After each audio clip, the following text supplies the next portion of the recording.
So hi guys, there's a new chapter, and a new season of the beginning after the end. If you haven't watched the last episode of the previous season, make sure to check it out first so you can understand what happens next. At the beginning of the episode, we see Arthur Lei Win.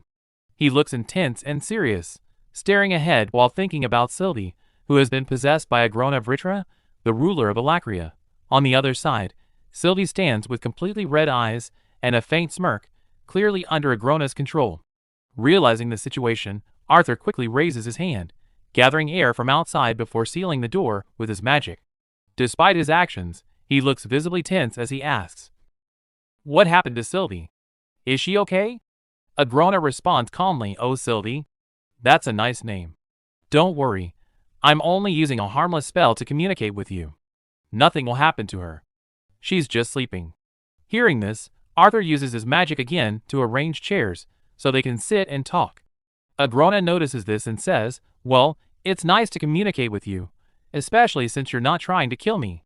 Arthur replies coldly, "I'll kill you the moment you enter my bond. Have you gone mad?" Agrona answers, "By the way, I can't use mana arts inside this body."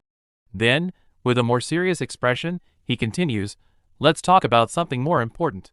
He waves his hand and adds, "I'm glad I came directly to you instead of one of your leaders. It would have been interesting to see their reaction if they knew Agrona had appeared in what they consider the safest place." Arthur narrows his eyes and asks, "What's the second reason?" Suddenly, Agrona steps closer and says, "If there's anyone on this continent I'm most interested in, it's you." Hearing this, Arthur grows even more serious, thinking to himself, "Why would the ruler of Alacria be interested in me? Whatever it is, it can't be good." Agrona smirks and says, "Look at your face. There's no need to worry. I'm not going to attack you." He lets out a small laugh.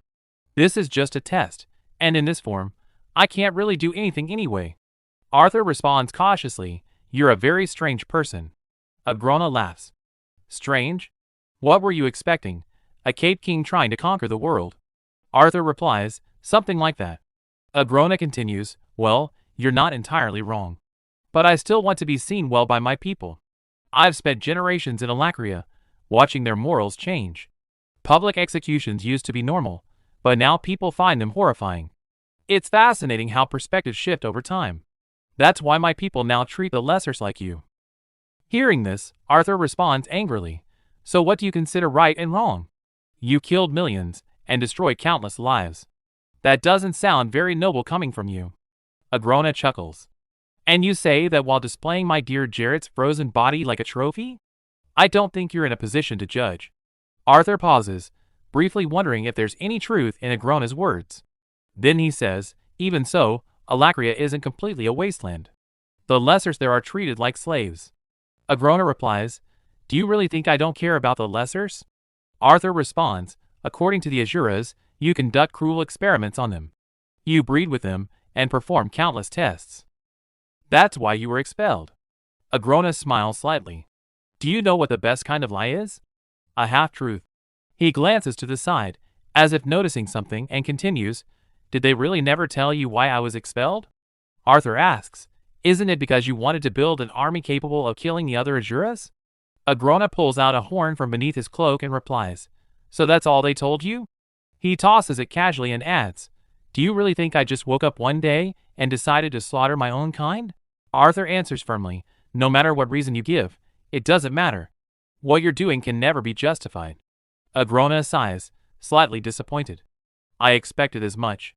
Your mindset is just like his." He continues, "Let me give you a theory. Imagine you were born on this continent without magic. How different would your life be? The royal families you know wouldn't even look your way. Your peers from Xyrus? No, without magic, you would never have gone there." He pauses before continuing, "How would you feel? Basilisks are already looked down upon by other races. But imagine your own kind despising you for your lack of talent. Even Lord Indrath, who acknowledged you, wouldn't have spared me a glance." Arthur scoffs and replies, "And this hypothetical version of me is supposed to relate to you? That still doesn't justify playing with countless lives just to gain power." Agrona narrows his eyes and asks, "Do you cry for the ants you step on?" Arthur laughs slightly. "I was naive to think we could have a rational conversation."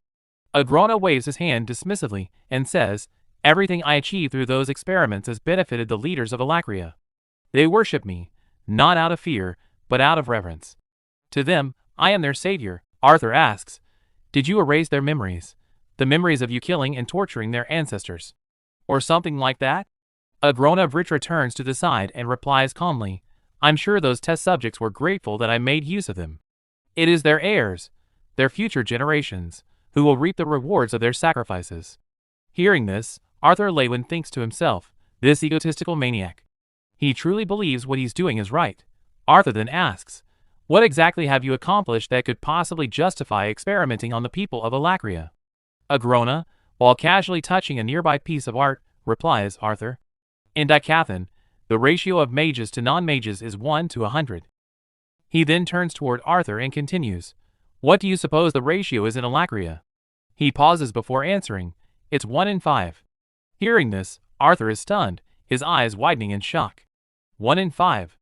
Agrona smirks and says, look at you, you're impressed. Arthur quickly regains his composure and asks, what's your goal in all of this? You sound insane. Agrona replies calmly, insanity is relative. Arthur, now more cautious, says, I assumed you wanted my help. Or that you were trying to get me on your side. Hearing this, Agrona laughs. My side? He sighs lightly and continues, you make a lot of assumptions, but you're still missing the answers. Then, with a faint smirk, he adds, I suppose I can provide some. The scene shifts to a forest. Soldiers are running quickly, holding their weapons, and forming shields behind them. A huge giant crashes through their defenses, breaking the shields and throwing soldiers aside as it runs away. Even so, the others keep trying to hold their ground, pointing their weapons at the giant beast. One of the leaders shouts angrily, oh great Vritra! Shields up! Keep the defense panels steady. Don't let any beast stray from the pack. The soldiers move forward, trying to control the beasts with their weapons and shields. Nearby, a soldier named Ashton sits on the ground, using his magic. The leader clenches his fists and grits his teeth, thinking angrily. It was such a pain bringing them here from the northern beast glades. I guess even Anads have their uses. Better one of them dies than a mage. He looks at Ashton and asks, can you scan inside the forest? Ashton replies nervously, no sir. My range can't reach that far. Maybe because of the fog. The leader turns and says, looks like you'll have to go in with us. Ashton is shocked. What? That's not what I... Before he can finish, the leader grabs his shoulder and shouts, you sentries think you're special because of your spying tricks? You'll be safe with me and the casters. Safer than if you keep talking. Ashton quickly nods. Yes, sir. The leader lets go and says, now form a mental link with me, and only me. You don't seem very good at multitasking. Ashton places 2 fingers on the leader's head and forms the link. Then he speaks through it, can you hear me? The leader responds, how is it you still stutter even in your own? Ashton interrupts, I can only send messages one way. I won't be able to hear you. The leader tosses him a small bag. I hear you. Get ready. This powder will stop the corrupted beast from attacking you for a short time. He then thinks to himself, all the beasts have entered El's higher forest. I can finally show off my newly unlocked crest. If this mission succeeds, I'll gain access to the obsidian vault and get an emblem, just like my father. Meanwhile, all the soldiers line up, waiting for orders. The leader smiles, raises his hand, and shouts, Anads, front line. Weapons ready. Strikers, behind them with shields. Casters, stay close. All the soldiers get into position, gripping their weapons tightly. The leader cracks his knuckles and gives the final command. In the El's higher forest, the elf soldiers stand guard, holding their weapons and watching the area carefully. Suddenly, loud noises echo through the forest. The soldiers turn in shock and see a large group of mutated monsters rushing toward them. The elves quickly raise their weapons to fight back, but the sudden attack throws them into panic. At the same time, on the other side, the Unad's leader smirks and gives the order, charge. His soldiers rush forward with their weapons, clashing with the elf soldiers. Blades collide as both sides fight fiercely. While watching the battle, the Unad's leader thinks, these Dicathian mages have strange and flexible magic. Even the weaker ones can protect themselves with mana. But it doesn't matter. This mission is an easy way to earn honor and raise my status. He continues thinking proudly, leading these mutant beasts is exciting, much better than those boring secret missions. My presence alone gives these soldiers confidence. Most of them are older than me, yet their runes are far weaker than mine. My father may not have gained a legendary regalia, but I will, once I enter the vault myself. On his back, a glowing mark shows his strong mana power. He smirks confidently and thinks, I alone will make House Vale rise above all of Vekor, maybe even all of Alacria. Then he notices some of the mutant beasts being killed quickly. On the battlefield, the elf leader fights skillfully, cutting down the beasts one by one. She shouts, do not let a single beast pass. The Unad's leader grips his blade and smirks. She's my target. He gives quick orders. Saren, focus your shields on me. Stay back with Mari. Ashton, stay close to them and report my position if I'm in danger. He channels mana into his blade, making it glow, and rushes toward the elf leader with a confident smile. She notices him and blocks his attack, but the force pushes her back. He thinks she barely defended herself with mana. As he turns, several arrows fly toward him. These Dicathian mages may be versatile, but they're as slow as I heard. A shield activates just in time and blocks the arrows. The young leader smirks. Primitive fools. Meanwhile, the mutant beasts continue attacking the elf soldiers, killing them one by one as the battle rages on. The young leader smirks again. He covers his body with fire mana and rushes toward the elf leader with his blade. Ashton, who is linked to his mind, speaks. The Dicathian mage has different mana readings, but she's on the lower side of a mid-tier mage. Her caster is preparing a single target spell. At that moment, the elf leader casts a spell and fires an arrow at him. Duck, Ashton warns. The young leader quickly bends down and dodges the attack. He thinks, if that attack had hit me directly, even a shield wouldn't have saved me. He stands up again, holding his blade covered in fire mana. I need to end this quickly. I can't waste time on one enemy. Ashton continues guiding him. To your right. The young leader moves just in time and dodges another attack. He thinks, so this is what it's like to have a sentry helping. Even without strong attack or defense magic, they're still very useful. He raises his blade and swings it down at the elf leader, trying to crush her. But she dodges at the last moment. His blade slams into the ground, breaking it apart and sending dust into the air. The elf leader covers her eyes. Taking the chance, the young leader rushes forward. His fist, powered with fire mana, strikes her in the stomach. The impact sends her flying back into the trees. She falls to the ground, holding her stomach in pain. The young leader steps forward, holding his blade again. He stands in front of her, raises his sword, and smirks. This was an easy win, he thinks. Suddenly, Ashton's fearful voice echoed, freeze. Stefan, the young leader, felt a terrifying aura. His eyes widened in shock. Ashton, trembling with fear but still linked to him, said, Stefan, you need to get out of there. Now, Stefan's body began to shake. His knees felt weak as panic filled him. What is this? He thought. It feels like something is invading my soul. No. I am the son of Cardinal Vale, heir to the House of Vale. I will not be brought down. Then, just a few steps in front of him, someone appeared. It was Arthur Lewin, standing calmly with narrowed, serious eyes. Stefan stared at him in disbelief. This mage. He looks around my age. How is he this powerful? Arthur raised his hand, covering it with ice magic. Stefan tried to run, but Arthur instantly froze his movement. Stefan collapsed onto the ground. Shaking with fear, he spoke weakly. Ashton, tell Saren to. Before he could finish, he saw his own subordinates running away, leaving him behind. Breathing heavily, he fell completely to the ground, all hope gone. He turned his head toward Arthur. It wasn't supposed to be like this. On the other side, many elf soldiers had already lost their lives. Others struggled to carry the wounded to safety. Arthur looked around and thought, too many elven soldiers have died trying to protect their home. The elf leader stepped forward and said, Thank you, General Arthur, for your help. My name is Lena Imris, head of the Southeastern Unit in Elenmore. Arthur lowered his head slightly and replied, I'm sorry. All of this could have been avoided if I had arrived before the beasts reached the forest. He then remembered his conversation with Agrona Vritra and thought, is this what he meant when he said the war is moving to the next stage? How will the council deal with this? Arthur then looked at Stefan, who lay unconscious on the ground. He raised his hand and called out, "You there." An elf soldier stepped forward respectfully. "Yes, General Arthur?" Arthur said, "Take him to the camp and treat his wounds so he doesn't bleed out." As the soldier lifted Stefan, Arthur added, "Oh, and make sure he doesn't kill himself. I need him alive." The scene shifts to the campus. In one part of the campus, Stefan Vale is tied up with ropes. A magic spell has been cast around the area so no one can hear his voice. Soon, Arthur Lewin arrives. Inside, Stefan struggles and shouts angrily, "My arm! Where is my arm?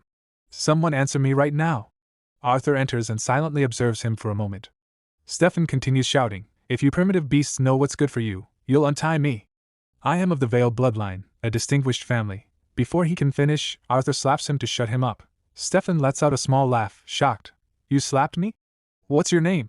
"I'll." Before he can finish, Arthur grabs him by the neck and lifts him slightly. "I don't think you understand the gravity of the situation you're in," Arthur says coldly. With his other hand, he creates a lightning spell. Stefan's voice trembles. "Unhand me." "What are you doing?" As Arthur looks at him, he remembers a conversation with Agrona. "I think it's hardly fair to act like your side is better than mine. Do you shed tears for the ants you step on?" Unable to hold back, Arthur strikes Stefan's face with the lightning. Stefan screams in pain. Arthur strikes him again. Stefan's body trembles violently. "It feels like I'm on fire." Arthur grabs his head and says calmly, "Your nerve endings are a little fried and confused right now. But that's just the beginning." He presses the lightning-covered hand against Stefan's head. Stefan's eyes widen in shock as he screams. But suddenly, Arthur stops. For a moment, he stares at him, almost unable to believe what he's doing. Stefan, still in pain, weakly begs, "Please. Why are you doing this? What do you want?" "I'll give you anything." Arthur replies coldly, "Your name?" "Why do you need to?" Arthur forms lightning again. Terrified, Stefan quickly answers, "Stefan Vale." Arthur nods slightly. "Stefan, your family, your bloodline, is prominent. Am I correct?" "Yes." "I won't kill you if you cooperate. Your condition depends on how honestly you answer my questions. Do you understand?" Arthur releases a small burst of mana to intimidate him. "I understand," Stefan says in fear. Arthur crosses his arms.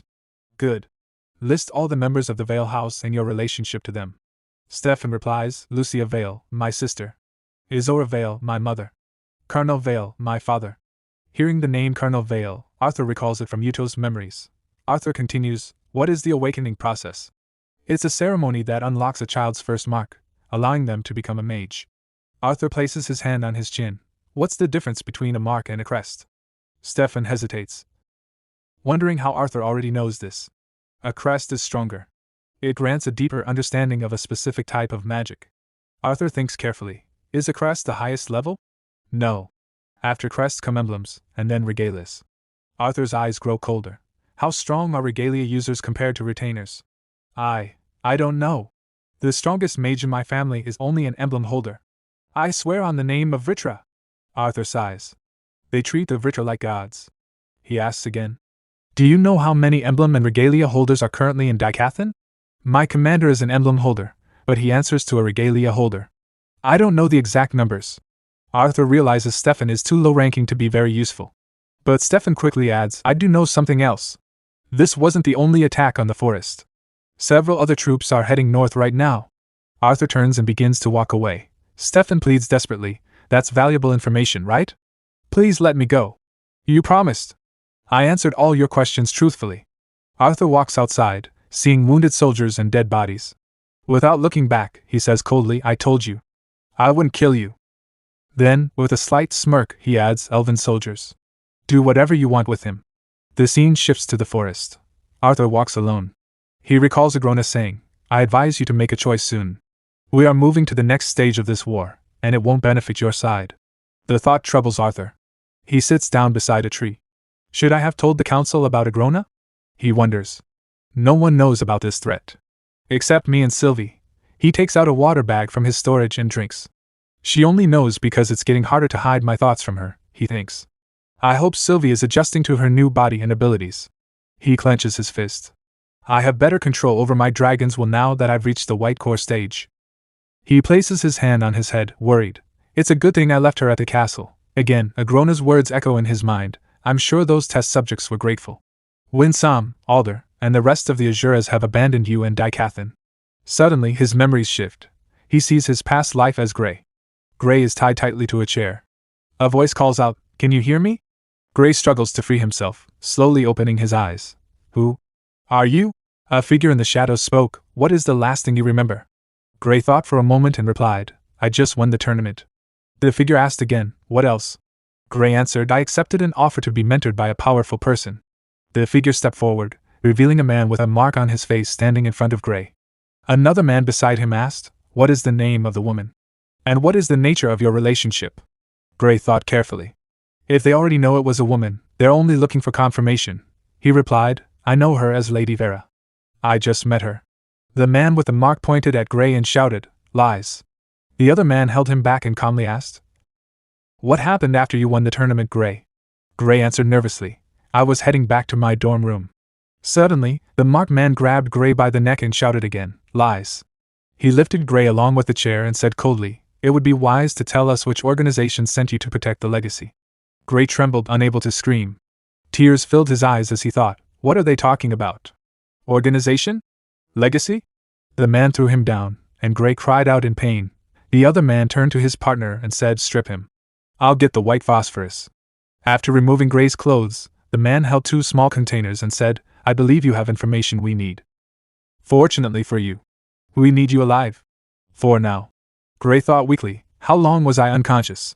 The man opened a bottle and said, "If you are who we think you are, you may have prepared for this. But if we are wrong, then this will be very uncomfortable." He dipped his gloved fingers into the substance and added, "This will hurt."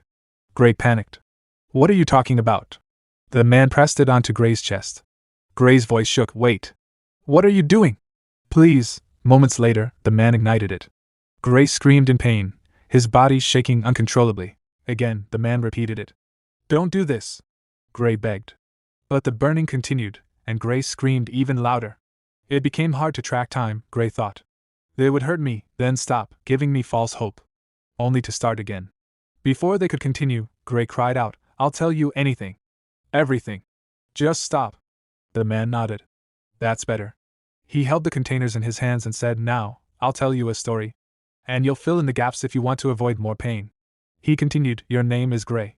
Headmaster Olivia Wilbeck took care of you since infancy. The orphanage was your home. Correct?" Gray nodded weakly.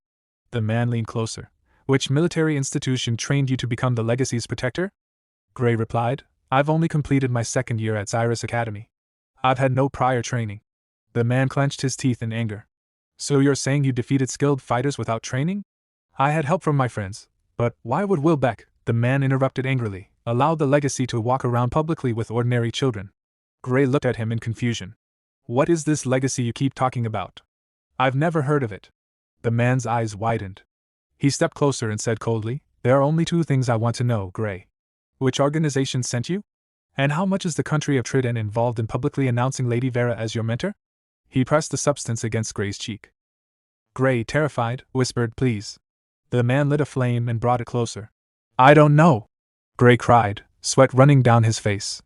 Just as the flame was about to touch him, a sword suddenly appeared and struck the man holding the flame in the neck. Before anyone could react, another strike hit the marked man, sending him flying backward. A calm voice said, "You're safe now, kid." Gray's eyes filled with tears as he struggled to stay conscious. Standing before him was Vera, his mentor. She had come to save him. After taking a rest, Arthur took to the air using his magic. As he flew, he thought, the sensation of flying is exhilarating. He turned to look back at the forest and considered, Lena and her elven forces will be better off with General Aya, given her experience with the terrain. A small smile formed on his face as he surged forward at full speed. I should head back to the castle. But the transmission scrolls should provide enough information about the Alacrians for now. The view felt different flying without Sylvie. Memories of his past life surfaced, and he thought, she'll probably worry that I had another dream about my former life. I'll update her when I get back. Closing his eyes briefly, Arthur increased his speed. As he looked down, he thought, for now, I need to go where I'm needed the most. Suddenly, he stepped on the air to slow himself, raising a hand as he reduced his momentum. Looking down beyond the mountains, he spotted a massive wall. Fires burned fiercely, and the sounds of battle echoed across the land. An Alacrian rode a beast, charging forward, while 2 soldiers thrust their spears at it. Blood splattered as the beast let out a pained scream, its rider nearly falling off. Another Alacrian raised a shield spell, deflecting attacks and forcing the soldiers back. Observing the scene, Arthur thought, this is where I'm needed. The wall faces constant assaults as the Alacrians attempt to break through the defensive line. I've read many reports about these attacks, but this is the first time I'm witnessing it myself. At that moment, someone atop the massive wall aimed a fire spell at him. Arthur instantly noticed the attack, turned, and raised his hand, effortlessly blocking it before redirecting the flames downward. The soldier who had cast the spell stood frozen in shock, unable to comprehend how Arthur had stopped it so easily. In the next instant, Arthur rushed toward them. Panic spread among the soldiers as he descended, landing firmly on the rooftop of the massive wall. The force of his arrival sent a powerful gust of wind swirling around them. "General!" someone shouted. The captain of the soldiers stepped forward, standing in front of Arthur Lewin, while the others saluted behind him. One soldier, trembling, stood beside the captain, the very one who had launched the fire spell. "My sincerest apologies for my subordinate's grave mistake," the captain said, bowing deeply. He forcefully pushed the soldier's head down as well. With anger in his voice, he added, "We had not received any notice that a lance would be visiting the wall. He mistook you for an enemy. I will reprimand this fool and see to his punishment immediately." Arthur Lewin smiled faintly, thinking, "It's been a while since I've been treated like this." Still smiling, he replied, "There's no need. I arrived unannounced from the Beast Glades, so the confusion is understandable." He then turned his gaze to the nervous soldier and said, "Good eye, soldier.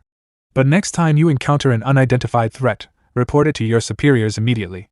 Understood?" The soldier straightened, still visibly nervous, and saluted. "Understood, General." Arthur Lewin stepped forward and asked the captain for his name and position. The captain walked alongside him and replied, "Captain Albinth Kelris of the Bulwark Division." Arthur turned to him with a slight smile. "Well then, Captain Albinth Kelris. Let's talk strategy." As they descended the stairs, Captain Kelris began to explain, "My division primarily consists of workers responsible for maintenance and construction of the wall. The constant stray attacks keep them busy. I submit daily reports on repairs, resources, and supplies." Arthur observed the soldiers as they worked tirelessly to reinforce and protect the wall. Nodding, he said, "Quite impressive. Calling this place the wall is quite misleading. When it's so much more," he thought. As they descended deeper along the wooden stairs, a loud noise echoed throughout the structure. "Please excuse the noise, General," Captain Albinth Kelris said. "I've been told it can be quite overwhelming for those who aren't used to it." "Overwhelming indeed," Arthur Lewin replied. "But I regret taking so long to visit. The floors from here on are accessible to civilians as well," the captain explained. As they reached the next level, several soldiers noticed their captain. Two of them quickly stepped forward and saluted him. The captain immediately frowned and snapped, "Why are you saluting me in the presence of a lance?" The soldiers' eyes shifted toward Arthur, widening in surprise. Realizing their mistake, they quickly saluted again. "General!" Arthur let out a small laugh. "One salute is enough." "Yes, sir," the soldiers replied nervously. They continued walking, the heat increasing as sweat formed on Arthur's face. He wiped it away and asked, "Is there a fire nearby?" "We're passing through the main forge," Captain Kelris answered. "There's always a lot of heat and smoke here." The floor was filled with activity. Workers labored intensely, using magic to operate massive machines that released bursts of steam into the air. Arthur looked around in surprise, thinking, the mechanisms behind this wall are incredible. He paused in front of a huge piece of machinery, studying it closely. This looked similar to an old steam-driven hammer from Earth. But how? Then he noticed the use of gravity magic. One worker held a glowing piece of iron while another manipulated it with gravity, shaping it with precision. Nearby, two more workers used fire magic to heat and mold the metal. As they continued descending, Arthur kept glancing around, carefully observing every detail of the process. Eventually, they reached the civilian district. Captain Kelris turned to him and said, "The wall is quite the marvel, isn't it?" "It's amazing," Arthur replied, looking around. "The infrastructure and population have grown so much in just a few years. There's practically an entire economy here." "Exactly," the captain said as they walked on. "Since there's no law mandating service in the war, we offer rewards to adventurers who volunteer. They earn easy money, and we gain able-bodied mages and fighters. There is occasional tension between the soldiers and the adventurers." Arthur watched as children ran past, laughing and playing. A faint smile crossed his face. "But everyone here shares a common enemy beyond these walls," Captain Kelris finished. As they continued walking, Arthur Lewin's eyes drifted toward a group of adventurers.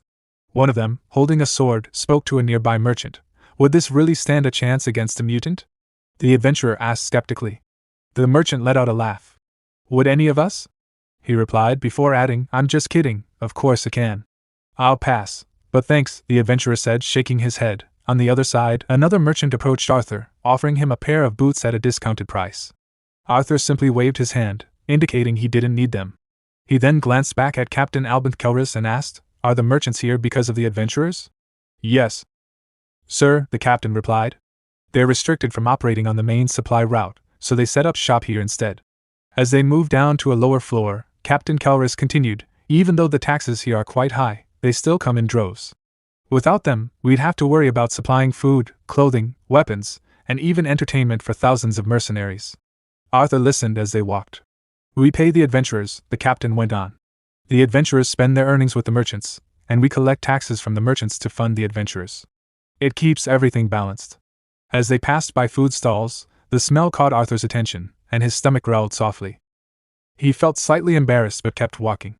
"Everyone earns a living," Captain Kelris continued, "and we all play a role in defending the wall." Arthur looked around with a faint smile. "It's brilliant," he thought. "A resourceful use of everything available." His gaze shifted to the captain. "The economy here says a lot about the senior captain managing this city-like fortress." Captain Kelris smiled slightly. "I'm sure flying down would have been much faster, but I hope this tour helped you become more familiar with the wall." "I appreciate it, Captain Albinth," Arthur replied. The captain nodded. "This is where the captains and division heads hold their meetings." Arthur looked ahead, surprised. "That's a lot of guards," he thought. "You arrived at a good time," Captain Kelris added, slipping a hand into his pocket. "A meeting is about to begin. I was heading there when you showed up." He presented his identification to the guards, who quickly granted them entry. "The senior captain is inside," Kelris said as they walked in, along with the other captains and division heads. The senior captain, Arthur thought. Inside, a large table dominated the room, covered with a massive map. Several captains sat around it, holding documents as they discussed matters. Their attention shifted as Arthur entered. Captain Kelris saluted. The senior captain rose from his seat and spoke, General Arthur Lewin. It's an honor to have a lance present here." The others immediately began to stand out of respect, but Arthur raised his hand. "No need. Please stay seated." The senior captain nodded and continued, "Please, have a seat and allow me to introduce myself. I am Trodia Flamesworth, the senior captain in charge of the wall." The scene shifts to the castle, where a voice echoes loudly, "Come on. You've got this." Inside, Sylvie, now in her human form, looks completely exhausted. She leans against the side table, her body trembling. Struggling to keep herself upright, she mutters, I can't." Her voice shakes as she repeats, "I can't do it." On the other side, Arthur Lewin's younger sister, Eleanor Lewin, raises both her hands, encouraging her. "You can do it," she says with determination. Eleanor is trying to teach Sylvie how to walk. Since Sylvie is in human form, she isn't used to standing or moving on her own feet yet. Sylvie looks at Eleanor and lifts her hands slightly, pleading, "You're too far this time. Come a few steps closer." But Eleanor shakes her head firmly. "No. You have to try walking further without any help." Taking a deep breath, Sylvie turns around and slowly attempts to stand properly. Her legs tremble as she carefully taps her foot forward, trying to move. As she manages to take a step, Eleanor beams with excitement. "That's it. You're doing really." Before she can finish, Sylvie loses her balance and begins to fall. Seeing this, Eleanor quickly jumps forward with her hands outstretched, trying to catch her. But instead, both of them tumble to the ground together. They stare at each other for a moment, panic in their eyes, before suddenly bursting into laughter. Still lying on the ground, they hold each other's hands, laughing freely at the moment. Back at the wall, a meeting was being held, and Arthur joined in. One of the captains, Captain Kruer, pointed at the map spread across the large table and said, "Based on their last transmission, there are currently 5 units in this region, and another 3 farther east." The senior captain in charge, Trodia Flamesworth, held a set of documents in his hand as he responded, "Captain Kruer, the log sheets for clearing the dungeons. How accurate is this timeline?" Captain Kruer replied, "Fairly accurate, taking everything into account." Before she could finish, Trodia placed the documents firmly on the table. "1 week is too long," he said coldly. "The number of corrupted beasts attacking the wall continues to grow. 4 days for each dungeon, that's all we can allow." Arthur watched him carefully. Throughout the entire meeting, he paid close attention to Trodia Flamesworth. He couldn't help but feel a negative bias toward him after hearing about the Flamesworth family's values from Jasmine and Hester. On the other side, Captain Kruer quickly placed several papers onto the table and protested, "But sir, rushing the expeditions to that degree will cause significantly more casualties." Arthur continued his thoughts as the discussion went on. After hearing everything in the meeting and seeing the man in person, all he felt was a wary sense of callousness. Some of these dungeons had never been cleared before. Without extreme caution, an entire unit could be wiped out. But in the end, he had come here as a lance, not as Jasmine's friend.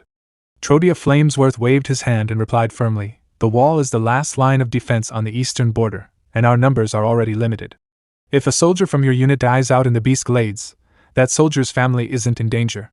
Hearing this, Captain Kruer felt a wave of nervousness but remained silent. Arthur Lewin continued observing, his thoughts running quietly. Trodia Flamesworth may be a poor father with a cold personality.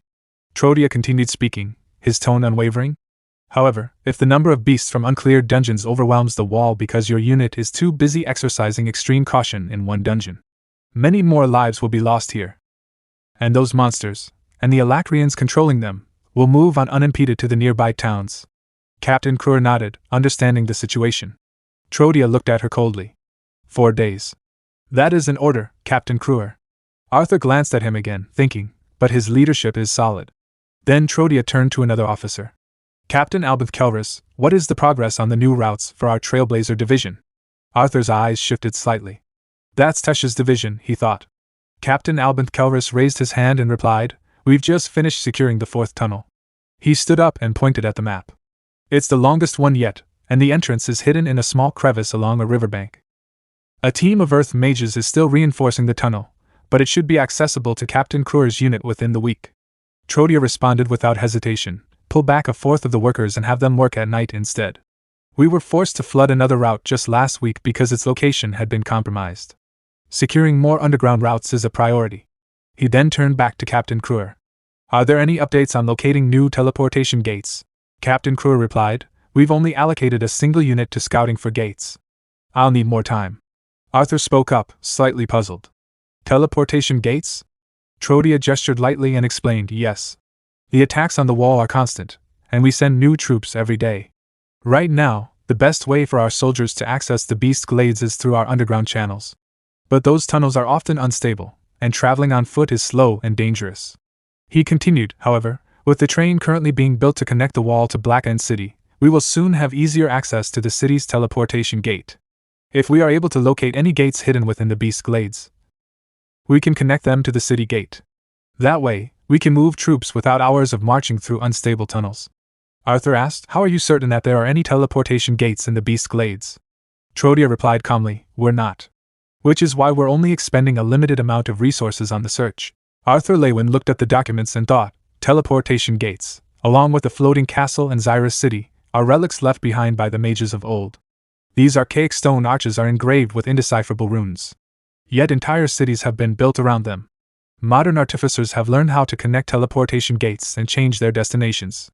But actually creating one remains a distant dream. After a moment, Arthur spoke. "What method is the unit using to track down the gates? I assume they're not just blindly wandering around." Trodia held the documents in his hand, resting his other hand against his chin as he considered the question.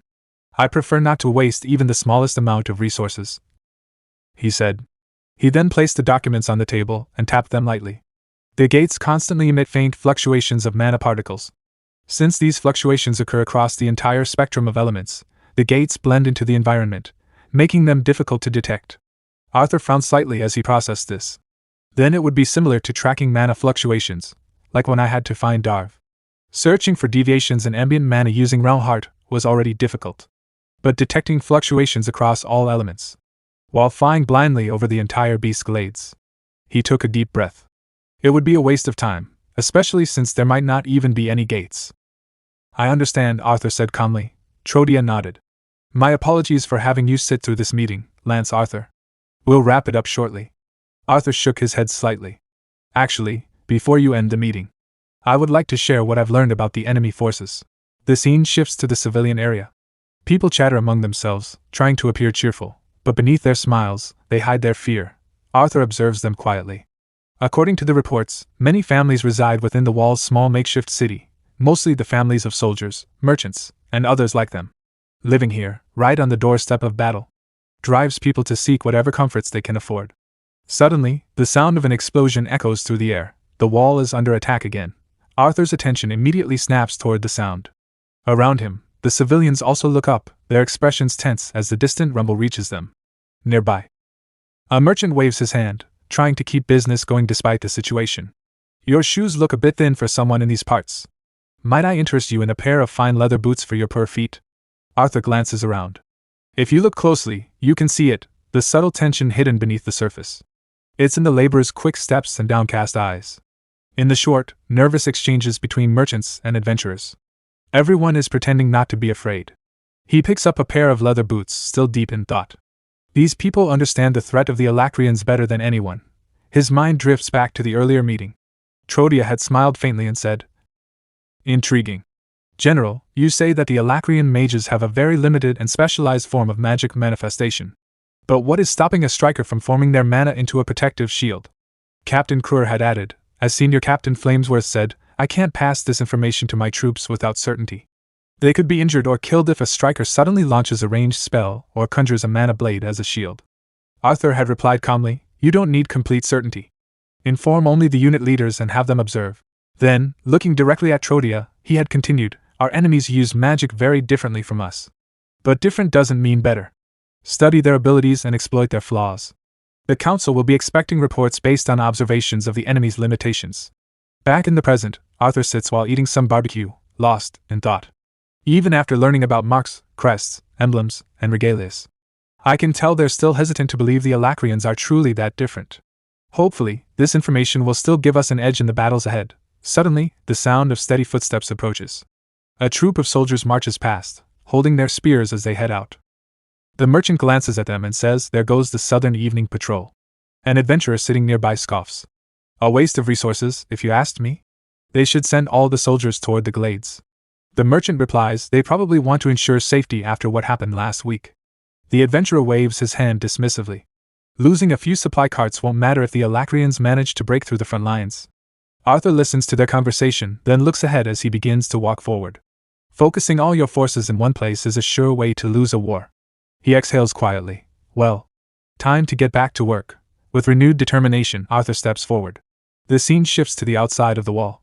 From far away, the sound of movement echoes through the air as a winding road cuts across the mountains, leading toward the massive structure.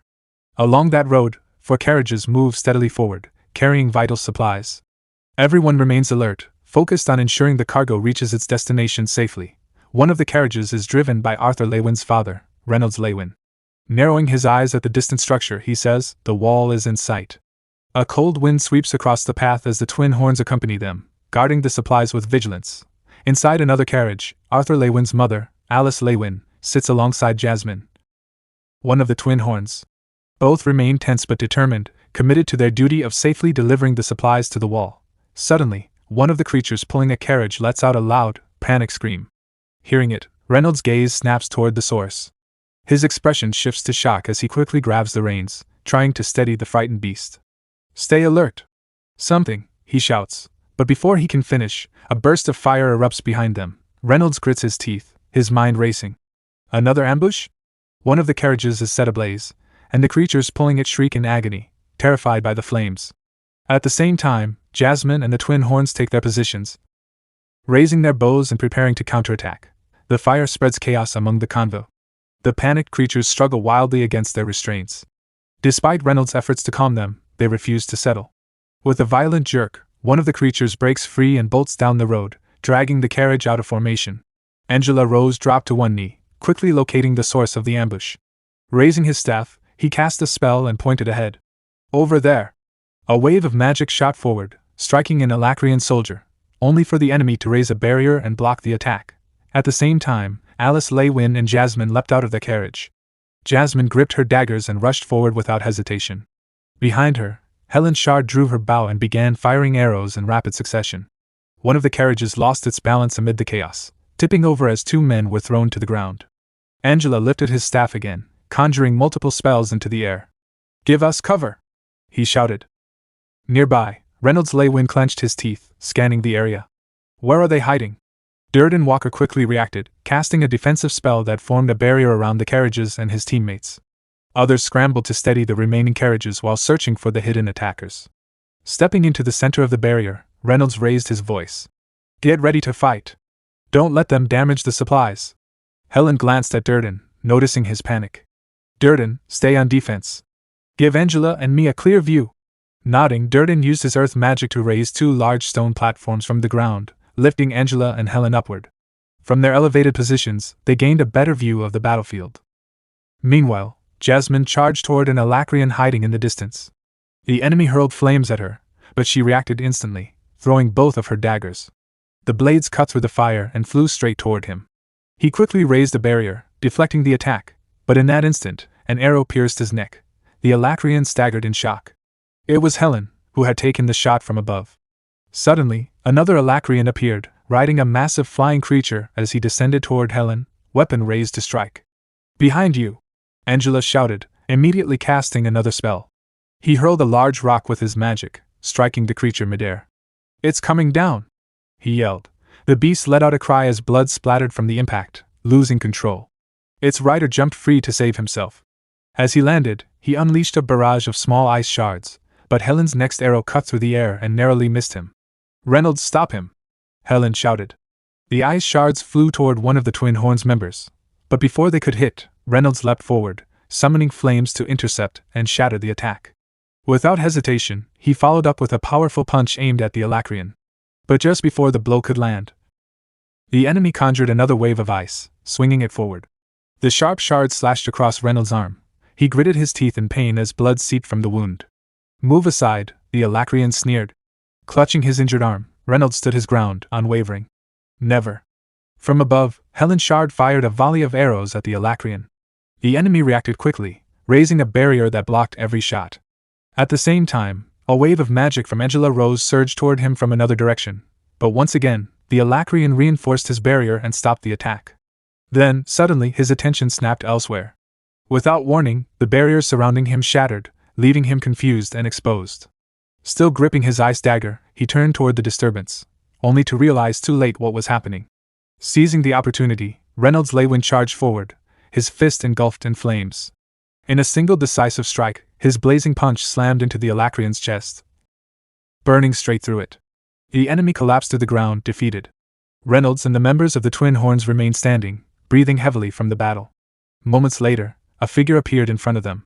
Reynolds immediately noticed and tensed, before recognizing him. It was Arthur Lewin.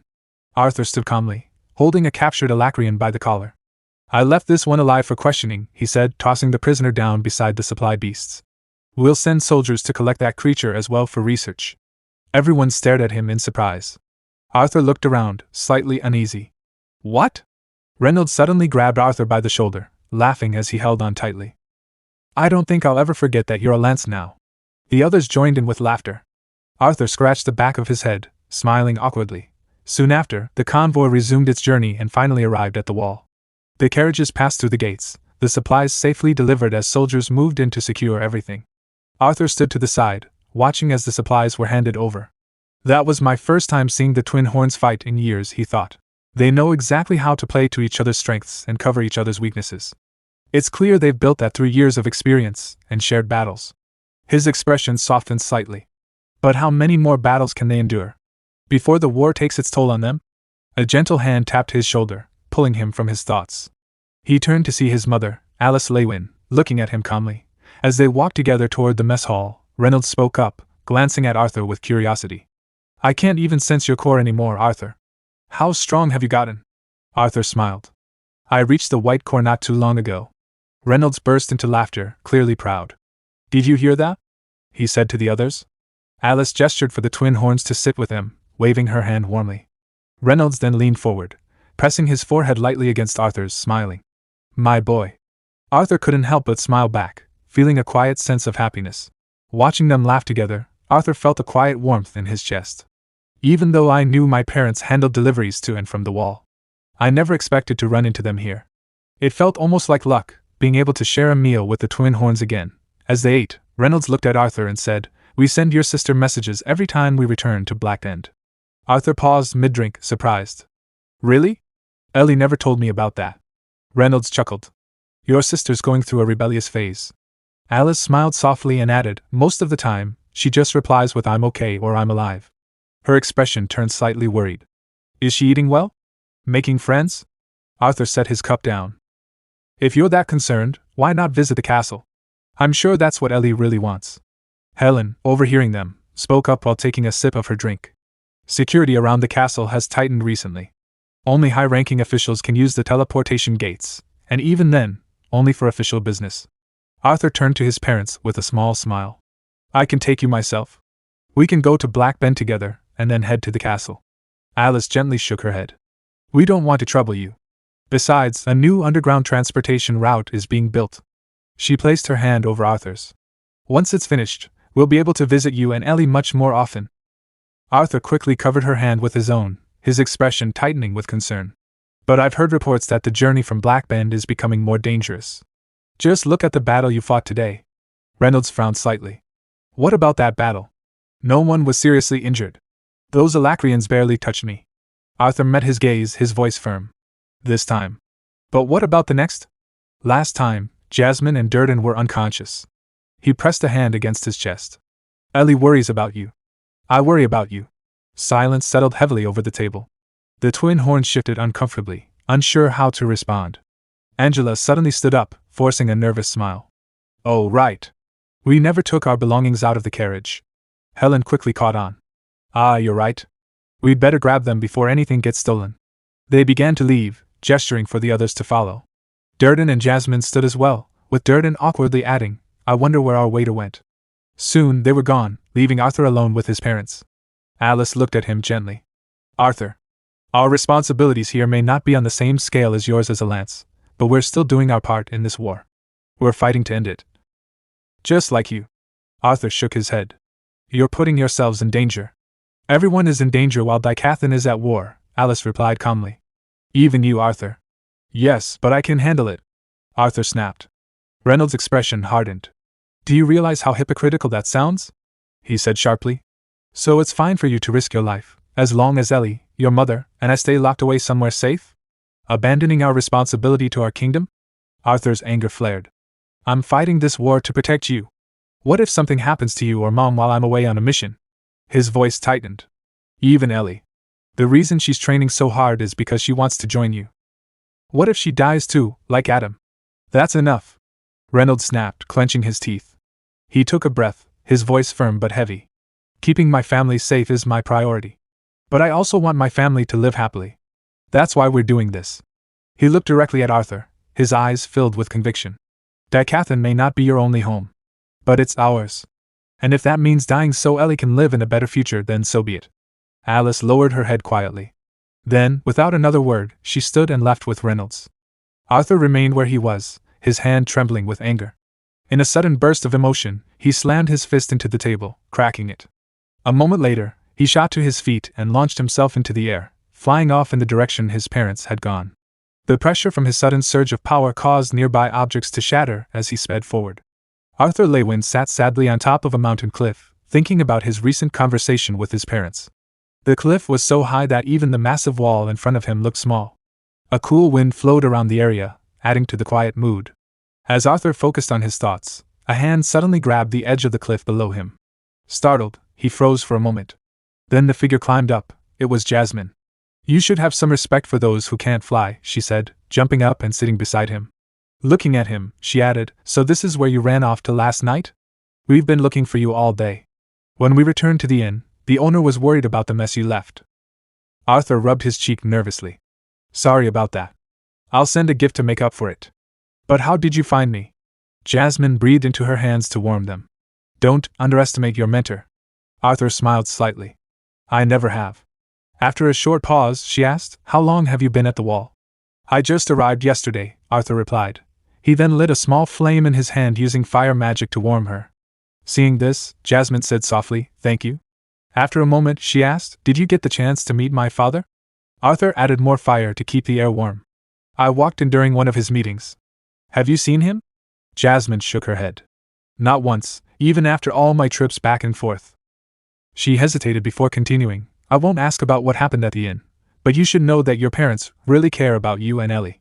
Whenever your father meets someone new, he always talks about his son, the Lance, and how proud he is. Honestly, it's a bit annoying. Arthur chuckled lightly. I know they care. Jasmine looked up at the sky. Reynolds, Lewin, and Alice both feel a lot of guilt. No matter what we say, they blame themselves for not being there when Adam died.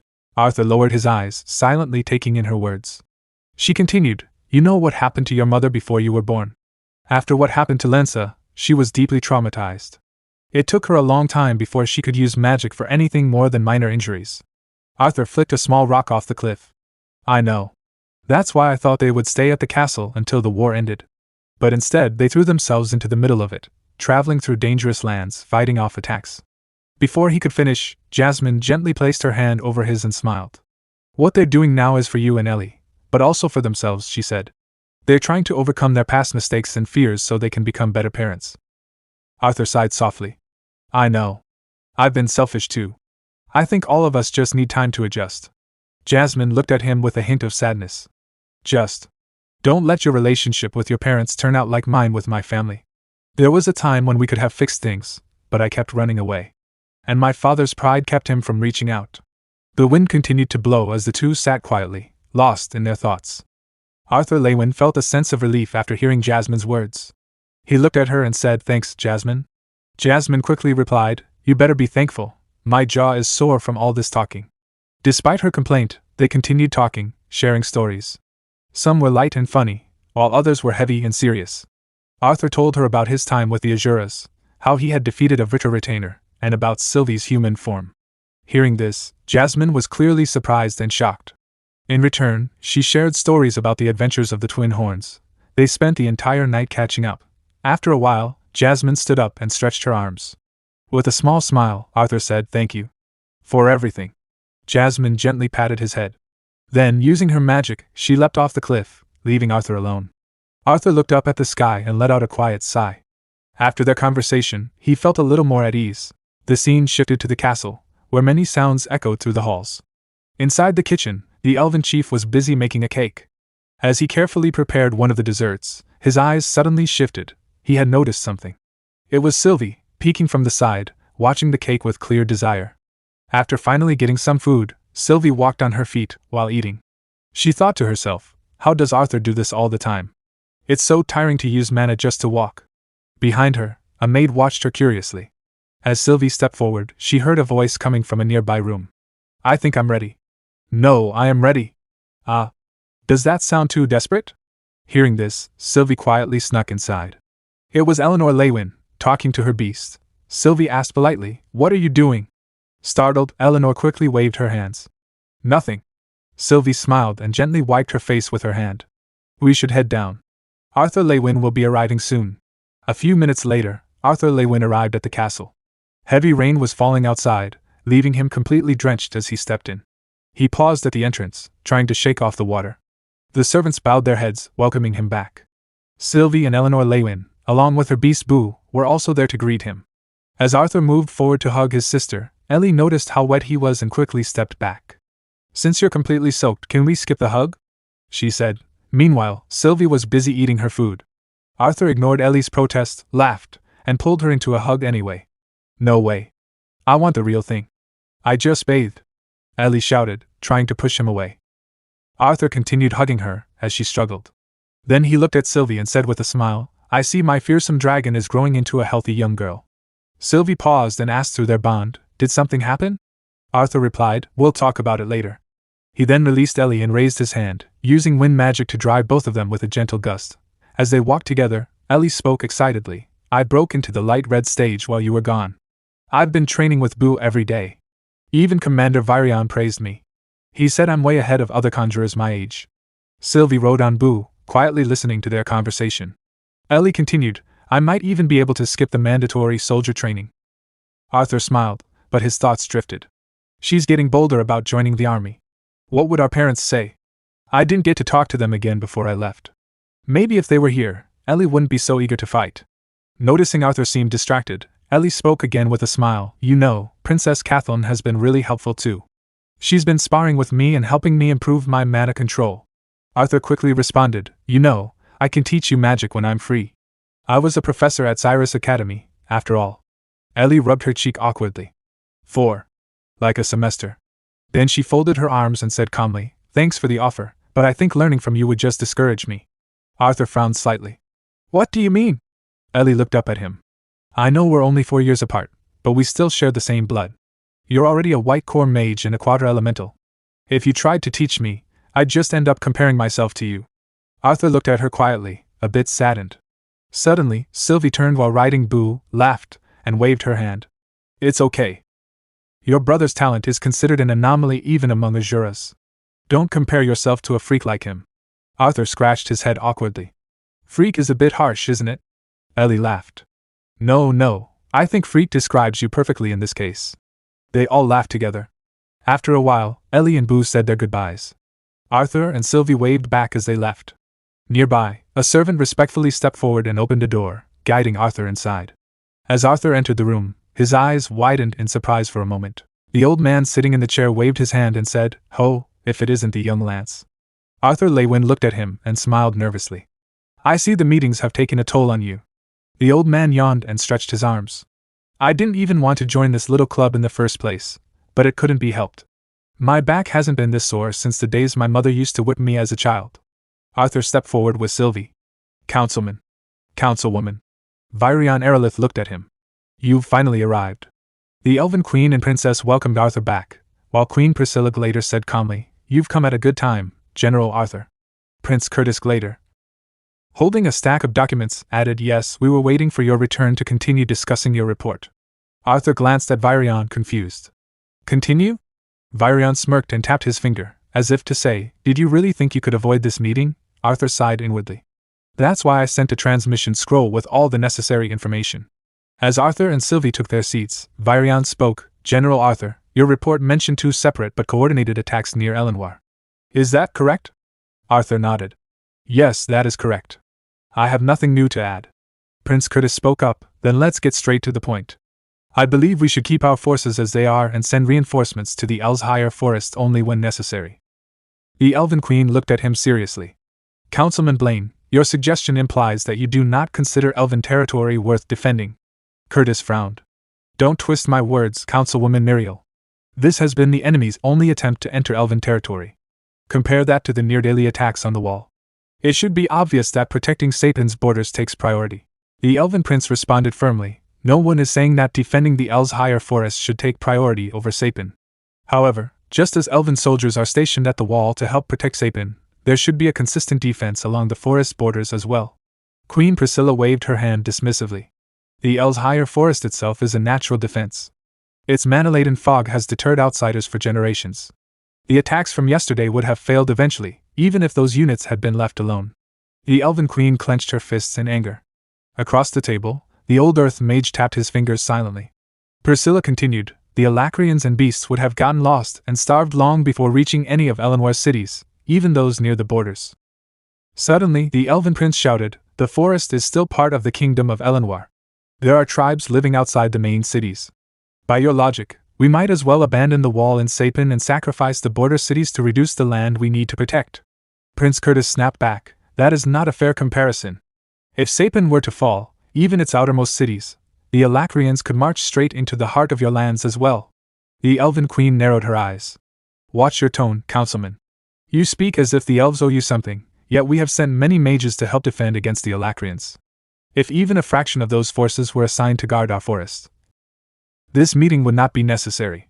Queen Priscilla replied calmly, "The truth remains, Muriel. While the Elshire Forest is part of your kingdom, no elven city or town has faced direct battle." The Elven Prince sighed, placing a hand on his forehead. "All we are asking is to recall some of our soldiers to Elenwar so they can defend their homeland." Curtis responded sharply, "Those soldiers are no longer yours alone. Have you forgotten? The Council was formed to unite the 3 races against an outside threat. Our duty is to remain impartial and lead the entire continent to victory over the Alacrians." The Elven Prince fired back, "You speak of impartiality, yet you focus only on what benefits your own kingdom." Suddenly, Virion slammed his hand down, releasing a burst of mana that shook the room. "Enough. I've heard both sides. Before you reduce yourselves further by arguing like spoiled children, I will speak." The room fell silent. "Based on the pattern of attacks, Sapin remains the primary target for the Alacrians," Virion continued.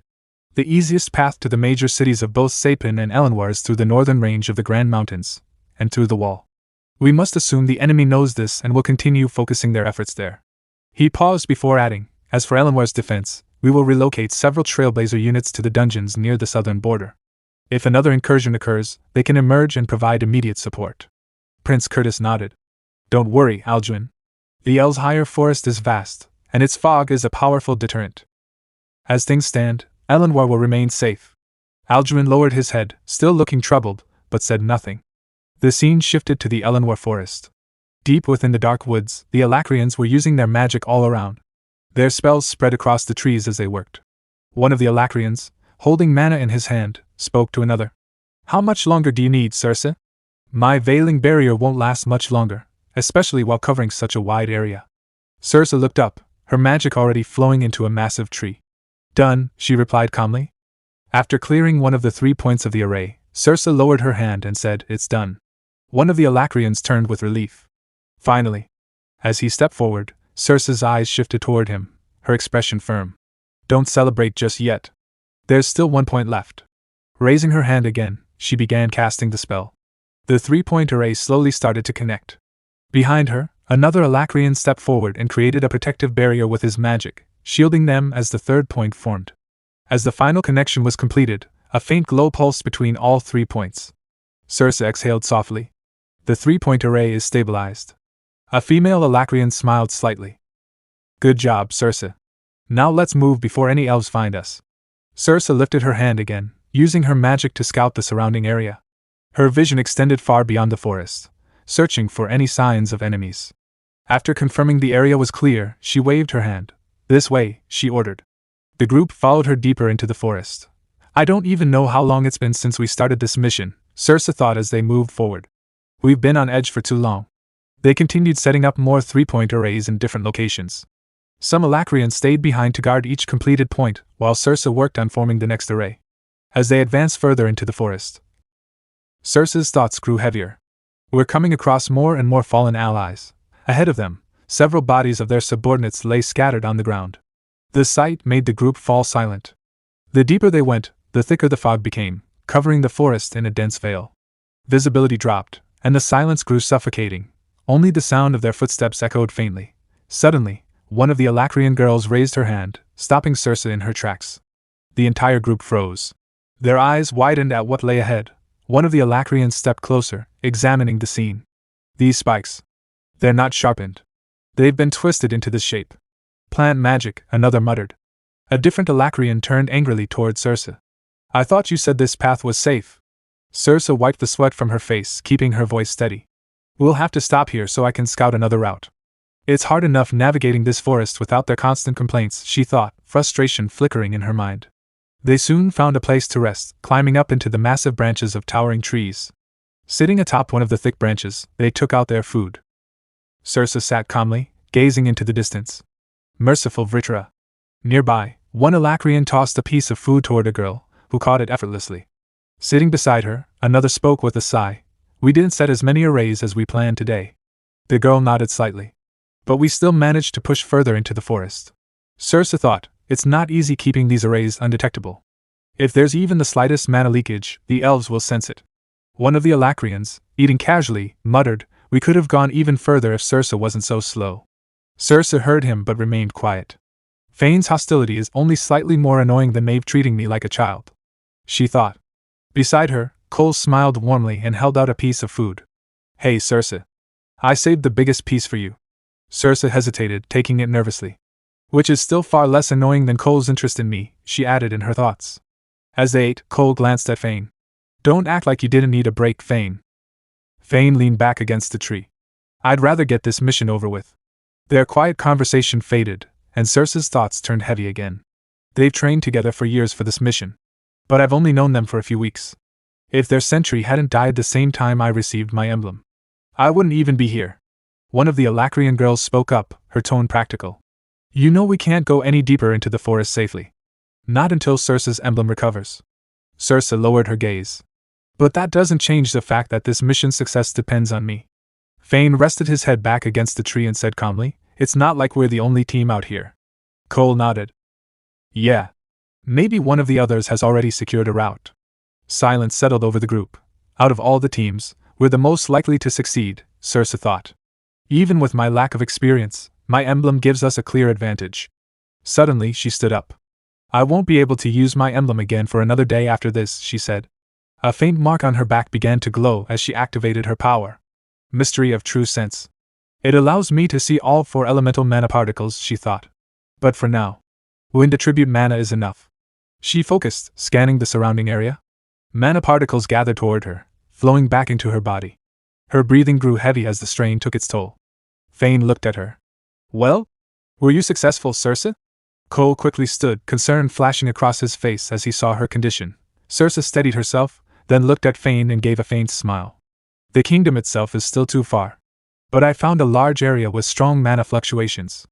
It's about a day's travel from here. One of the Alacrian girls leaned forward. A settlement?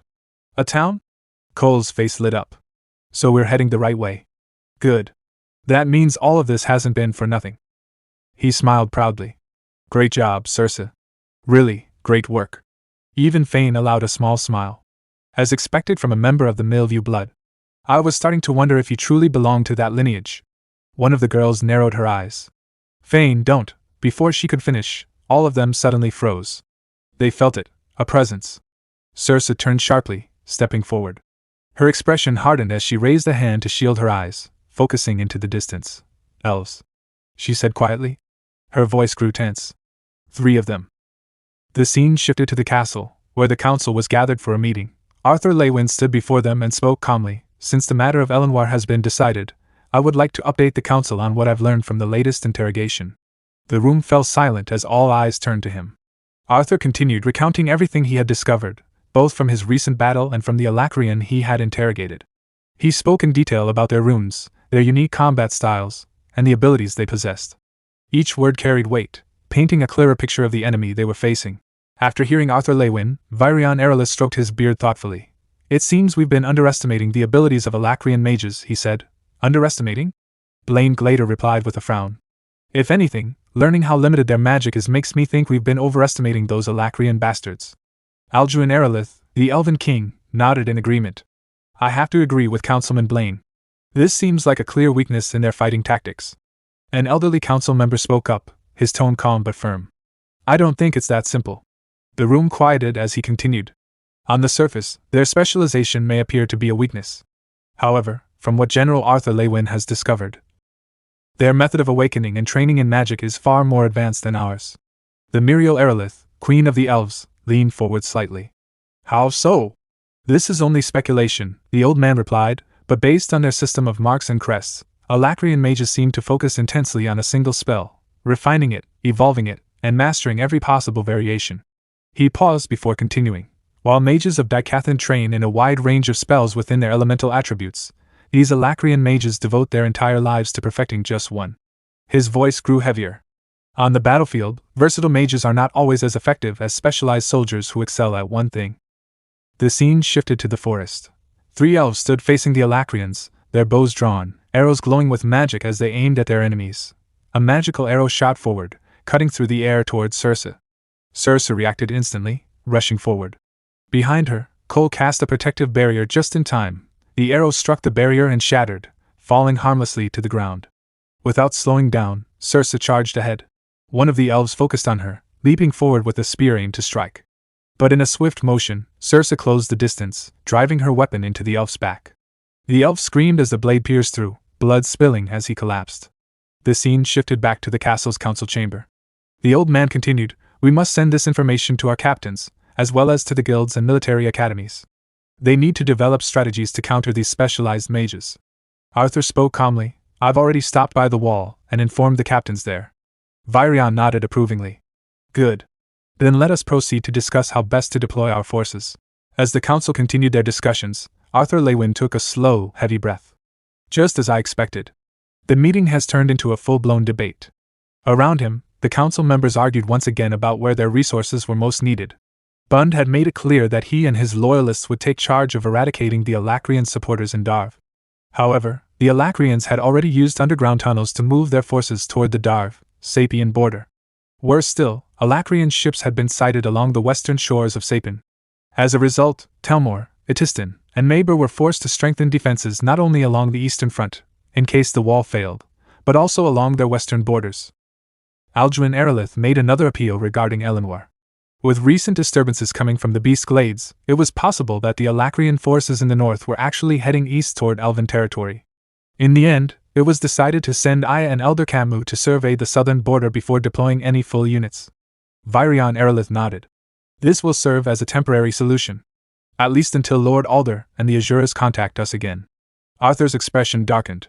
He remembered a past encounter, when the leader of Alakria had taken control of Sylvie.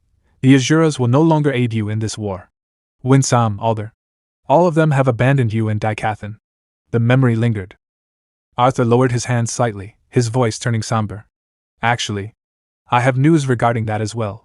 After explaining what he had learned, the room fell into tense silence. Virion suddenly slammed his hand onto the table and stood up. Those conceited sons of. As if it wasn't enough that they used us and this war for their own purposes. They broke their own treaty to attack the Vritra. And they still failed. He turned away in frustration. Experiments. 1 in 5 mages. His voice hardened. What else did Agrona say in that message? Muriel Erelith spoke up, her tone uneasy. And how exactly did you receive this message from Agrona? Arthur paused for a moment. Sylvie still doesn't know that Agrona took control of her body. It's better if they believe it came from another Alacrian. He answered calmly. Agrona temporarily possessed one of the captured soldiers to deliver the message. Possessed? The Queen repeated, clearly shaken. Arthur continued. He used the failed assault as leverage, forcing the Azuras and Ephiotis to cut off all communication with us. The old councilman nodded slowly. That explains why we haven't seen more sides or retainers. He likely kept his strongest forces in Alakria in case something like this happened. Muriel's expression tightened. But that raises another concern. Will they come to Dicathan now? The gates they hid in the Beast Glades. What if the retainers and sides are already here? The Queen of Sapin responded. There haven't been any teleportation gate sightings for months, not since the last one was destroyed. One soldier reported seeing an Alacrian mage halfway through a portal before it collapsed. The mage died within seconds. She continued, for now, the Trailblazer Division is focused on eliminating corrupted beasts and their controllers. The Prince of Sapin added then. Should we expect them to arrive by ship from the western coast? If that's the case, no amount of wall building will make a difference. Arthur listened quietly. Even Blaine is beginning to doubt the wall. His thoughts drifted. In my past life, wars between nations were rare. Kings settled conflicts through paragon duels. Despite all the lessons Lady Vera drilled into me about warfare, suddenly, Virion clapped his hands, cutting through the tension. We have much to consider, he said firmly. But for now, I suggest we rest. A clear mind makes better decisions than an exhausted one. We'll reconvene at sunrise. Arthur remained silent. Even with all the strategic games she made me practice. Nothing truly prepares you for this. The council members began to leave the room. The old man stretched and yawned. Honestly, I'd rather throw myself onto the battlefield and fight face to face than sit through another meeting like this. Arthur let out a quiet laugh at that. One by one, the others exited, and the chamber doors slowly closed. Left alone, Arthur stood still, his expression heavy. Nothing really prepares you for the weight of these conversations. Lost in thought, he didn't notice the soft presence behind him, until Sylvie gently placed a hand on his shoulder. After the meeting, Arthur Lewin and Sylvie arrived at their room. Feeling exhausted, Arthur removed his royal jacket and sat down on the bed, letting out a deep breath. Sylvie looked at him with a calm smile before saying, Do you want to see what I've been practicing? Using her magic, she transformed the scales on her body into different clothes. Enjoying Arthur's reaction, she smiled proudly and said, I can mold my scales into different outfits now. Arthur looked at her in amazement, and gave a small clap. Then, as Sylvie sat down on a chair, Arthur asked, What else can you do? Swinging her feet back and forth, Sylvie replied, I've mostly been focused on functioning in this bipedal form. She smiled gently before continuing, Apart from the lack of stability these silly legs provide, I can understand why the Azuras prefer this form. Arthur smiled. Oh? Do tell. Arthur thought to himself that although Sylvie and he had shared thousands of conversations through their minds, casually talking like this felt refreshing. Looking at her hand, Sylvie explained, Mana manipulation, and even using ether, is somehow easier in this form than in any other. Arthur immediately understood. So that was why the Indraths appeared as humans instead of dragons.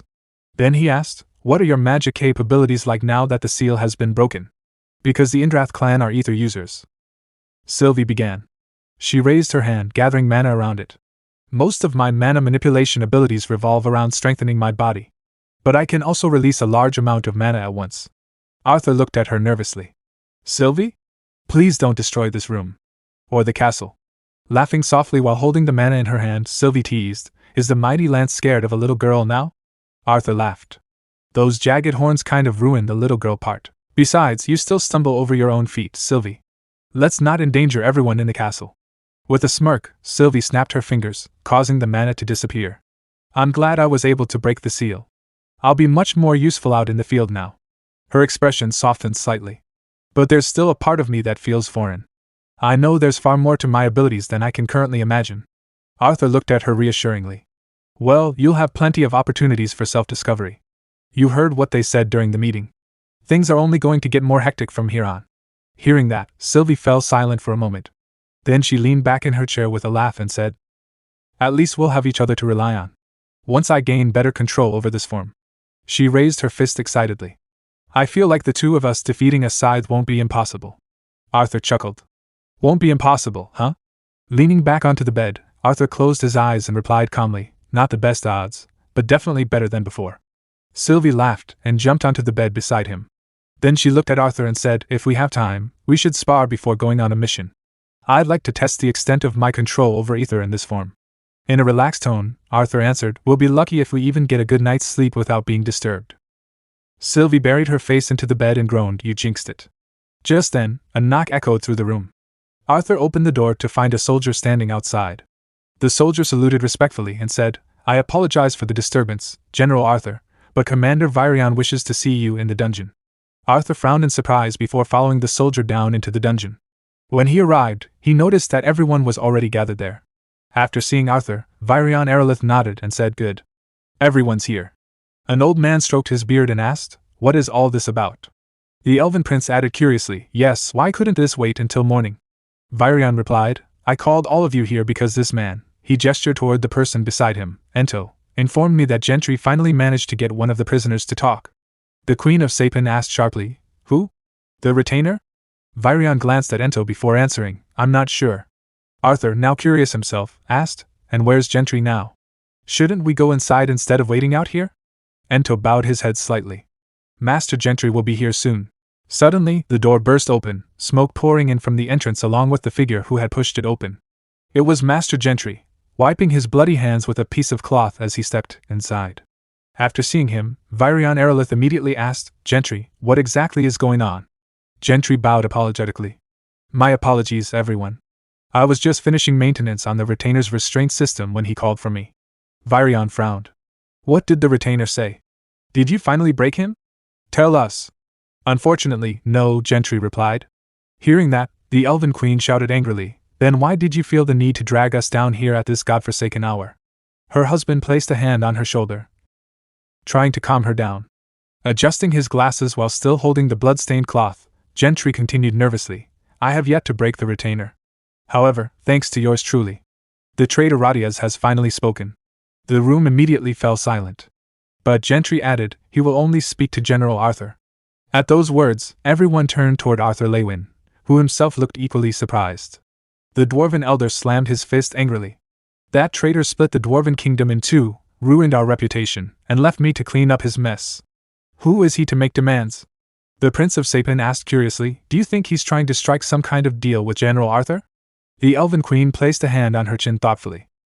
If he simply wanted to negotiate, he would have spoken to Commander Virion or another member of the council. Virion looked toward Arthur. Perhaps it's because of your connection to Elijah? Arthur lowered his head slightly and replied in a troubled voice, That's what I'm afraid of. He clenched his fist as countless memories of Elijah Knight flashed through his mind. The first time they met in the dungeon, barely surviving together.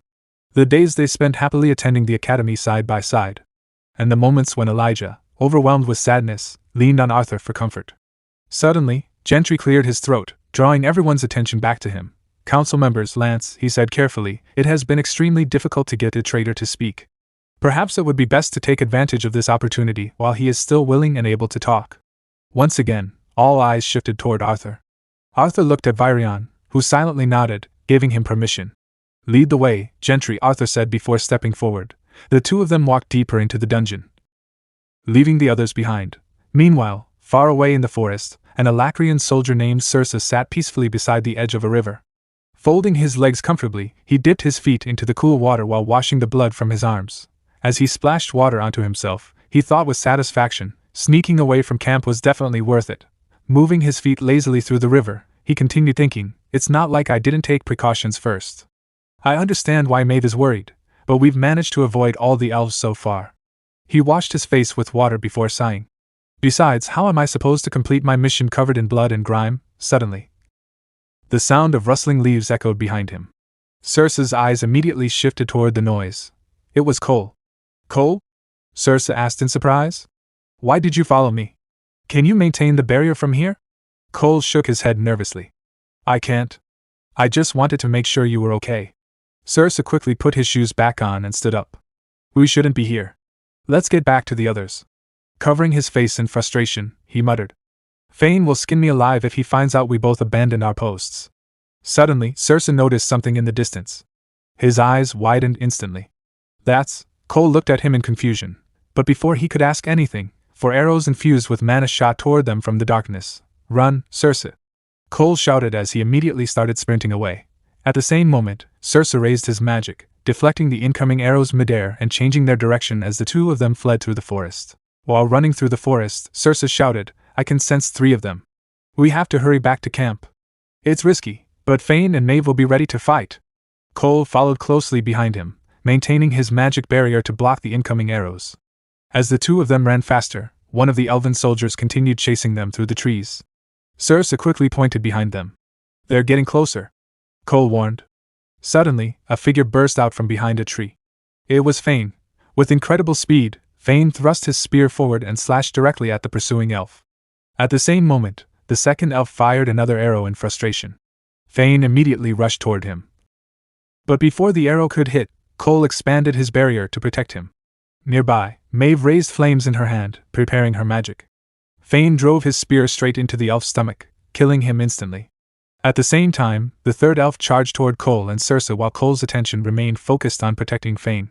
The elf swung his blade toward Cole. Clang! A spear blocked the attack at the last second. It was Fane again, reacting instantly to save Cole. Then Maeve raised her hand and shouted, Watch your back! Fane quickly stepped aside as Maeve released a burst of fire magic directly at the elf. The flame struck him head-on, sending him crashing to the ground as his body burned. For a brief moment, the group stood there catching their breath. Then Fane turned toward Circe and angrily shouted, What the hell happened? Circe lowered his head nervously. Before he could explain, Maeve placed a hand on Fane's chest and said firmly, Explanations later. We need to get out of here first. Fane clicked his tongue and looked away, while Maeve kept her eyes on Circe. That was when she noticed something strange. Circe was trembling in place, sweat dripped down his face, and his eyes were filled with fear. Circe? Maeve asked cautiously. The others noticed his expression as well and immediately turned toward him. With a shaking voice, Circe whispered, More elves are coming. His face turned pale as he continued, A lot of them. As Radius sat inside the prison, his entire body was covered in blood and wounds, while heavy chains tightly restrained his hands and feet. The moment he heard the prison door creak open, he quickly lowered his head in respect. As Arthur Leywin stepped forward, Radius bowed deeper and spoke softly. My gratitude for your time and presence. Allow me to begin. Arthur frowned in confusion. Begin? Radius slowly raised his head and began to recite a poem, his voice echoing throughout the dark prison cell. A lad of humble origins, born wrapped in rags within a sorrowful little town. Hearing those words, Arthur was startled for a brief moment. However, Radius continued, Yet he was destined for far more. Born from and for a life of renown. And as with all heroes to be. As the poem went on, memories flashed through Arthur's mind. The lad had the looks, and the lad had the might. His mother taught him of the world, while his father taught him how to fight. His blood knew well they could no longer contain the fire raging within him, burning hotter than a king's funeral pyre. Radius smiled faintly despite the pain covering his body. Until the day came when the lad realized there was a far greater stage awaiting him. So they packed their bags and bid their small town farewell. His expression darkened, but woe. As all stories go, tragedy struck. Arthur remained silent, while Radius continued his recital. Yet never fret, never doubt, because as all stories go, a hero never falls so easily. So he grows and he grows. Through heartache and death throes. Never ceasing. Always overcoming. Radius slowly lifted his eyes toward Arthur. Alas, every light requires a shadow. Every hero requires a foe. The brighter the light, the darker the night. Arthur's expression gradually became more confused as he listened. What happens, hero to be, when the one who has crossed both time and space shines even brighter than thee? Perhaps one maiden's shining night is another's deadly blight. Will the sides of light and darkness only be decided? Suddenly, Radius grabbed Arthur's hand tightly and asked in a trembling voice, by whoever wins the final fight? Arthur's eyes widened in shock. He immediately pulled his hand away, causing Radius to collapse onto the ground. Lying there, Radius looked up at Arthur and laughed weakly. Ah. Good. You're real. I feared you were merely another illusion, and that one of my performances had gone to waste. I practiced this many times, you know. I had almost forgotten how warm another person could be. Arthur narrowed his eyes coldly. It seems your time spent here has made you unbalanced. Radius slowly pulled himself upright, gripping a broken branch beside him for support, as he laughed painfully. Unbalanced? Not crazy, insane, or mad? Perhaps cracked or nutty. But unbalanced? He chuckled before continuing. Regardless, whether you choose to ignore my words, poetry or prose alike, is entirely your own decision. Arthur stared at him carefully. So that poem you just recited. Radius leaned back against the wall, his body trembling with pain. I thought a simple heart-to-heart conversation would be rather boring. And though I'm not particularly skilled in the art of poetry, I needed some way to pass the time. Then he looked directly into Arthur's eyes. Or perhaps, this is merely the rambling of a man who has become unbalanced. Arthur continued staring at him silently. Radius smirked weakly. My rhyming may have been somewhat elementary. But it was catchy, was it not? Suddenly, Arthur slammed his fist into the wall beside Radius, causing deep cracks to spread across the stone. His voice turned cold with anger. I don't think you understand the gravity of your situation, Radius. You're going to remain here for a very long time, and it will not be pleasant. How much you cooperate with the council, how much information you provide to Dicathlon, will determine exactly how unpleasant your imprisonment becomes. Radius coughed painfully as Arthur's hand tightened around his neck. His weakened body trembled while he struggled to breathe. After a moment, Arthur released him and stepped back. Now is not the time to worry about whether your rhymes are catchy or not. Radius held his neck, coughing heavily before replying with a faint smile. I know precisely what sort of position I'm in. And I've already told you exactly what I wish to say. Whatever meaning you gain from it is none of my concern. Arthur glared at him angrily, yet remained silent. The scene shifted to the room of Arthur Lewin, where Arthur sat alone at his desk, writing a report about the strange information Radius had revealed to him. As the pen moved across the paper, Arthur let out a frustrated sigh. I'm so frustrated I can barely think straight. He tapped his fingers against the desk while holding his head in exhaustion. I hope I'm remembering this correctly.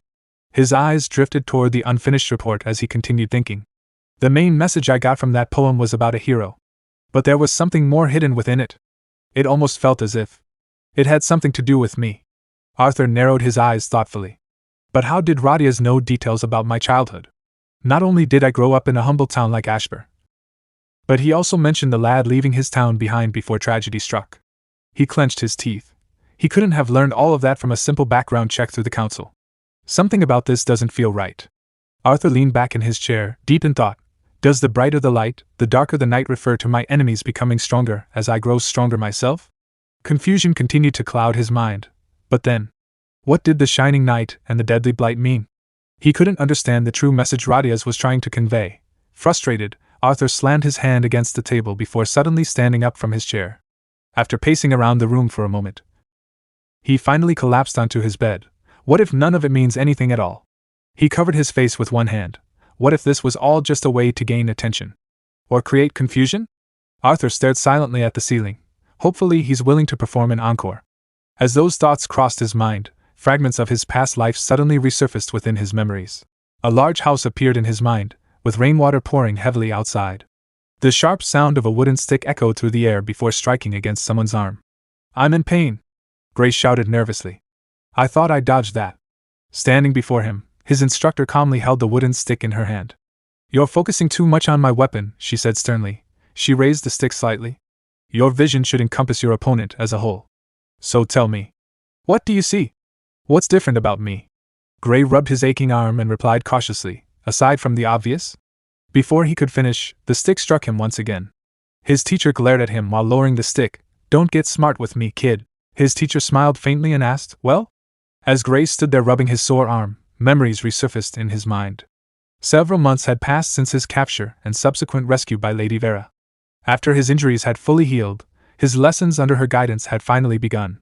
Though her training methods were brutal and her personality was as warm as a block of ice, Gray couldn't deny that she was an incredibly effective teacher. Vera pointed toward the ground with the wooden stick in her hand. You pivoted using your lead leg, bringing your back foot forward to extend your reach. As she spoke, Vera calmly folded her hands behind her back and began walking around him. Good. Although, if you weren't able to figure that out from the track marks on the ground, then you wouldn't deserve to be my. Before she could finish, Gray smirked teasingly and interrupted her. Then I don't deserve to be your student? For a brief moment, Vera stared at him silently before tapping the back of his head with the stick and pushing him forward. Gray sighed inwardly. Despite her cold attitude, her home alone revealed just how wealthy and influential she truly was. The two eventually stopped beside a large fish pond. Standing near the water, Gray looked at Vera curiously. How do I get better? Vera answered calmly. Try catching a fish with your bare hands. Gray blinked in surprise as he stared into the clear pond. Whoa! I've never even seen a live fish before. Then Vera added, without using ki. Gray immediately looked at her in disbelief. What? He glanced back at the fish nervously. Won't they die if they leave the water? I don't think I could afford to replace even one of these. Vera sighed. Don't worry about that. Just try. Gray hesitantly stepped into the pond and reached toward one of the fish. The instant his fingers touched it, the fish slipped away effortlessly. So fast. He tried again. And again. And again. Yet no matter how hard he tried, he couldn't catch even a single fish. He used both hands, lunged forward several times, and even splashed water everywhere, but the fish always escaped him with ease. Finally exhausted, Gray sat at the edge of the pond and looked at Vera in frustration. What's the point of this anyway? He stood back up angrily. It's impossible to catch one with your bare hands. Without saying a word, Vera stepped into the pond herself. She slowly lowered her hand into the water and effortlessly caught one of the fish. Is that so? Gray stared at her in shock. Yes, it is. There's no way you can. His eyes widened as he saw the fish calmly resting in her hand. What? No way. He pointed at her immediately. Do it again. Sure. Vera gently released the fish back into the pond before slowly lowering her hand into the water once more. A moment later, she caught another fish just as easily as before. Then she smiled faintly. Gray looked at her with complete disbelief. I don't get it. You moved so slowly. Suddenly, suspicion appeared on his face. Wait. Did you train these fish to swim into your hands? Vera raised an eyebrow. Do I look like someone who would waste my time doing something so pointless? Gray scratched his cheek awkwardly. I guess not. Vera released the fish back into the water. I did this to show you something. You and these fish, these tiny creatures that managed to make a fool out of you, are similar. Before Gray could respond, Vera suddenly struck toward him with her hand. Gray reacted instantly and dodged backward without hesitation.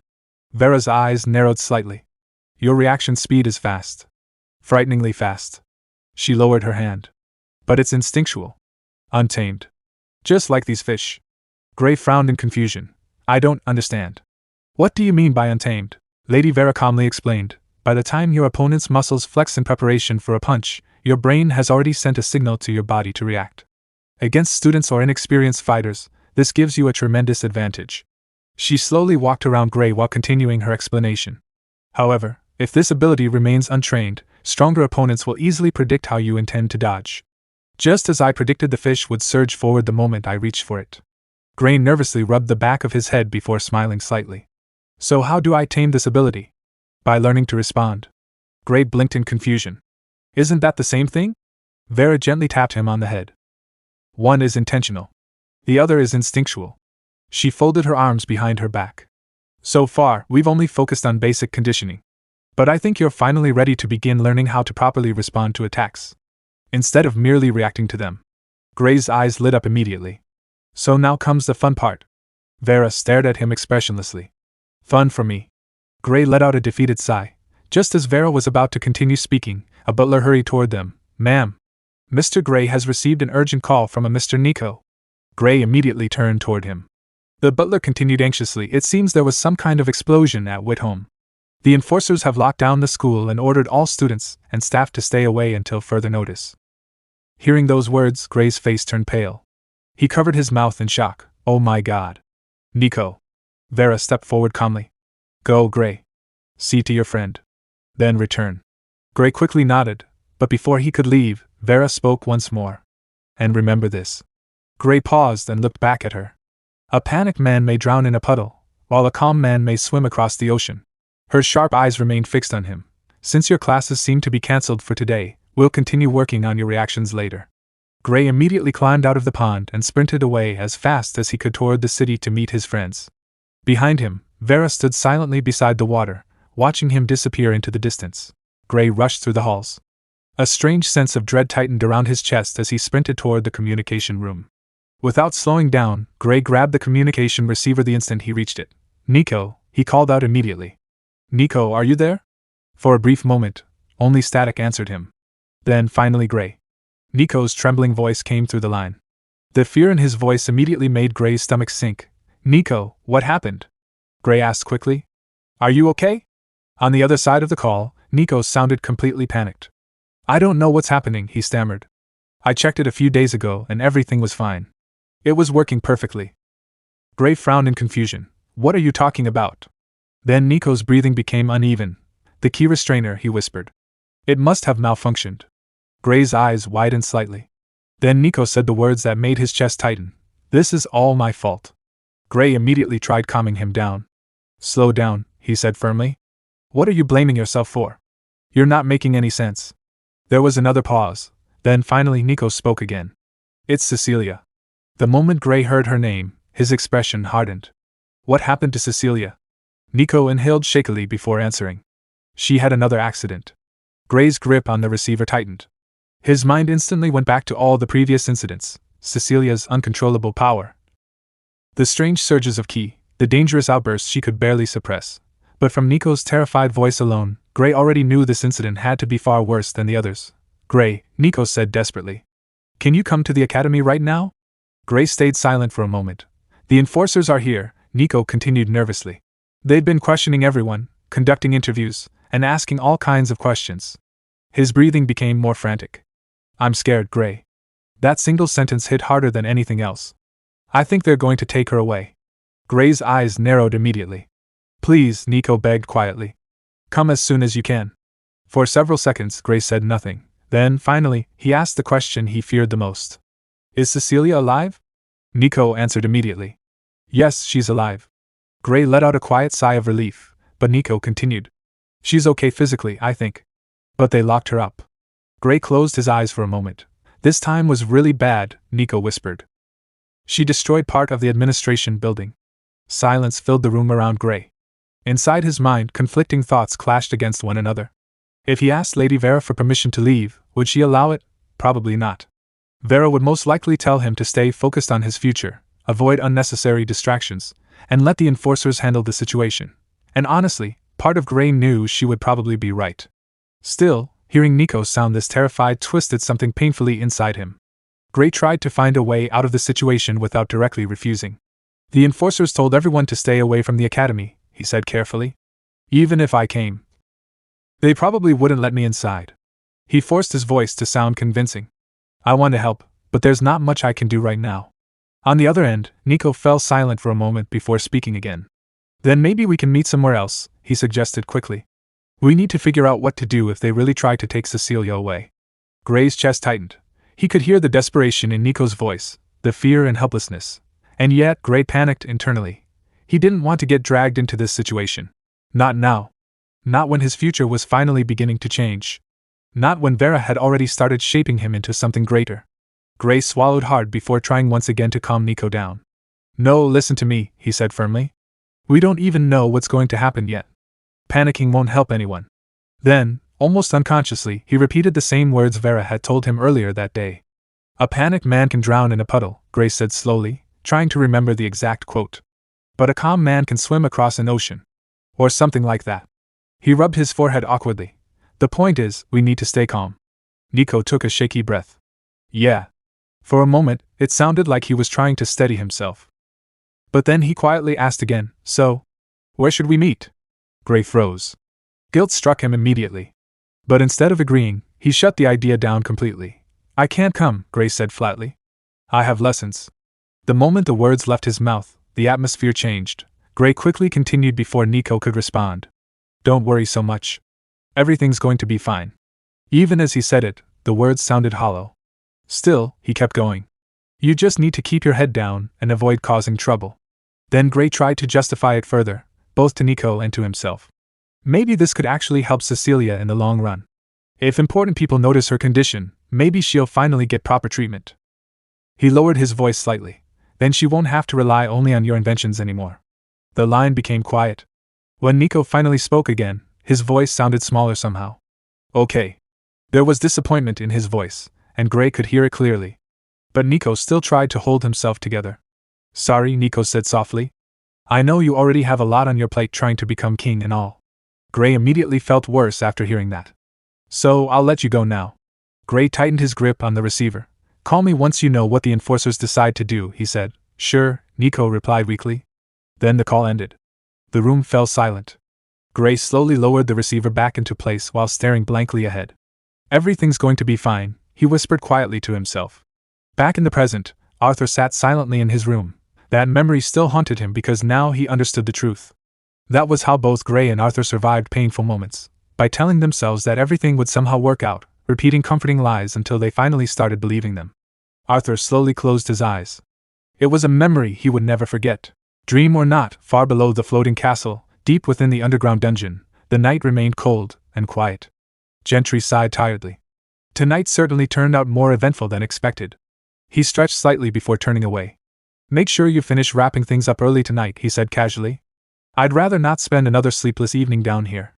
With that, Gentry began walking down the corridor, but then a sound echoed from inside the retainer's prison cell. Ento froze instantly. The noise had been subtle. Then suddenly, something moved, fast, far too fast. A dark blur shot toward Ento from inside the cell. His eyes widened in terror.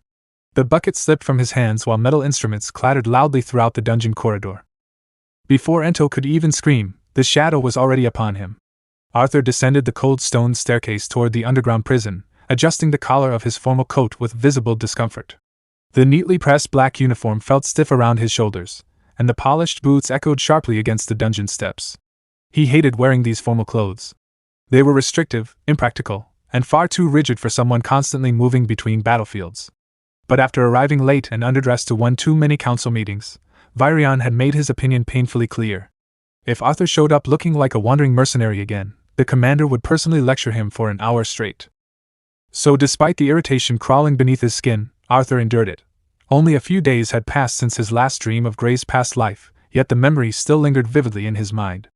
The strange conversation with Rodius refused to leave him alone. Ever since hearing that bizarre poem, fragments of Gray's old memories had begun surfacing more frequently, almost as if the words themselves had stirred something buried deep inside him. Arthur clenched his jaw slightly. Maybe the poem truly was connected somehow. Maybe Rodius knew something impossible. Or maybe the old traitor was simply insane. Arthur exhaled slowly as he continued down the dim corridor illuminated by flickering mana lamps. He hoped that this time, Rodius would stop speaking in riddles and finally explain himself directly. As he reached the final turn of the staircase, he noticed a guard stationed outside the prison corridor. The elf sat lazily beside the cell entrance, head tilted downward, apparently asleep. Arthur stared at him for a moment before sighing quietly. This guy really drifts off on duty a lot, he thought. A faint smirk tugged at Arthur's lips. Deciding to test him a little, Arthur carefully concealed his mana presence and silently stepped forward using the same stealth technique he once used to sneak past the hypersensitive raptor squirrels in Epheotis, creatures capable of sensing even the slightest disturbance in the air. Arthur moved without a sound, but the moment he came within reach, a blade instantly pressed against his neck. Arthur froze. The elf guard stood before him with frightening speed, sword drawn and eyes razor sharp. His sleepy appearance had vanished completely. Pure instinct radiated from him. Then recognition struck. The guard's eyes widened in horror. He immediately lowered his weapon and stepped back, bowing apologetically. My apologies. I sensed someone sneaking up behind me and reacted before thinking. Arthur raised an eyebrow. You reacted while asleep? The elf's face flushed with embarrassment. Please don't tell Commander Virion, he pleaded quickly. I only have a few more days of guard duty left. If I stay down here any longer, I'll have to start running laps on the wall just to stop my muscles from wasting away. Arthur couldn't help letting out a small chuckle. Relax. I'm not reporting you. The guard sighed in relief. Honestly though, Arthur admitted, Virion was right about your senses being exceptional. The elf grinned proudly at the compliment. These senses have saved my life more times than I can count. The guard sheathed his sword before asking, Are you here to visit another prisoner? Arthur shook his head. Same one. Then he glanced toward the deeper part of the corridor. Is Gentry inside? The elf snorted. There hasn't been a single moment when he wasn't inside. Arthur blinked. Wait. He sleeps down here too? The elf nodded immediately. With all the smell, blood, and screaming apparently. Both of them grimaced at the same time. That's disgusting, Arthur muttered. It really is. They continued their conversation as Arthur asked whether the elf at least had his own room, hopefully somewhere far away from these depths of despair. The elf let out a tired laugh and said that he did, but he still couldn't wait to finish his assignment there and finally return home. Arthur glanced at him curiously. You're not returning to the battlefield? The elf shook his head. I'm being reassigned to the forest. Then a faint smile crossed his face. That's what I meant by home. Arthur paused slightly. Their forest. The memory resurfaced immediately. The towering trees, the thick manna fog, the strange silence hidden beneath the forest's beauty. The first time Arthur entered El's Hire. He had only been a child, and it had been entirely by accident. The elf stopped walking for a second, clearly surprised. You? Arthur nodded. When I was younger. The guard stared at him in disbelief. Not many humans enter the forest and come back alive, he muttered. Much less a child. Arthur smiled faintly. I'll tell you the story someday if you tell me why you're getting demoted to guard duty. The elf instantly replied without hesitation, I guess we'll both never know. Arthur laughed quietly under his breath. Eventually, they reached a cluttered side room near the deepest cells of the prison. The elf pointed toward a hunched figure buried beneath papers, restraints, and scattered tools. There, he said. That's where he sleeps. Gentry suddenly jolted awake at the sound of footsteps. HM? What's going on? He fumbled around for his glasses before finally spotting Arthur standing at the doorway. The old torturer blinked. Well now, he muttered. To what do I owe the pleasure of the general disturbing my rest? Arthur crossed his arms. I was simply returning the favor from last night. Gentry let out a dry laugh. Fair enough. Arthur's expression quickly turned serious. I need you to open Rodius's cell. There's something I want to ask him. Gentry nodded immediately as he stood up. Of course. As they walked through the corridor, Gentry spoke again. And my apologies for dragging the entire council down here last night. Arthur glanced at him. You thought Rodius was finally going to reveal something important. I still think he might. Arthur remained silent for a moment. That's why I'm here. The deeper they walked, the colder the air became. Eventually, they arrived outside Yuto's reinforced containment chamber. Arthur frowned slightly. Something felt wrong. Gentry reached for the mechanism and slowly opened the chamber door. The moment it creaked open, dark smoke spilled into the hallway. Arthur's eyes narrowed instantly. Gentry froze. The elf guard immediately stepped forward with his sword drawn. As the smoke slowly cleared, the horrifying scene inside became visible. Entei collapsed on the floor. Blood seeped through the gaps in his suit as broken tools and overturned buckets scattered across the room. The entire chamber looked devastated. Black spikes of corrupted mana erupted violently from the ground and walls like twisted spears, tearing apart the prison floor. And in the middle of it all, Yuto sat slumped against the wall, barely conscious. Yet despite his condition, a twisted grin stretched across the retainer's face the moment he saw Arthur. Arthur's eyes widened slightly. That's impossible. The restraints were still active. Yuto's mana should have been completely sealed. Gentry immediately rushed toward the retainer, while the elf guard focused his senses outward. There's nobody else here, the elf reported sharply. I can't sense any intruders. Arthur stepped cautiously into the chamber, confusion growing rapidly. Did he somehow break free? Arthur muttered. But something felt off. Yuto wasn't escaping. He wasn't even moving properly. Then Arthur realized something far worse. Rodius. Arthur instantly turned and rushed toward the neighboring cell. The metal door stood partially open. Arthur reached it in seconds, and stopped cold. Rodius lay sprawled across the prison floor. Dark spikes had pierced completely through his body. Blood spread beneath him in thick crimson pools. His eyes were empty. Dead. For a brief moment, silence consumed the entire corridor. Arthur stared at the corpse in shock, his mind racing violently. Then Yuto laughed weakly from behind him. A slow, broken laugh filled with cruel amusement. The next morning, the atmosphere inside the castle felt far heavier than usual. The bright halls that once radiated quiet comfort and safety now felt tense and suffocating. Inside the grand meeting room, every member of the council had gathered once again. Virion stood at the head of the chamber, his face etched with a grim expression. The exhaustion in his eyes was impossible to hide. Beside him stood Gentry, the usually composed torturer, who now looked pale and visibly shaken. The horror of what had transpired in the dungeons still clung to him. Virion turned to Gentry and spoke in a firm but controlled tone. Describe everything exactly as it happened. Leave out no details. Before Gentry could respond, Queen Priscilla spoke gently from her seat. We understand your distress, she said calmly. But the more clearly we understand the incident, the better we can determine what truly happened, and prevent it from occurring again. Gentry nodded weakly, struggling to compose himself. I could have stopped it. The room fell silent.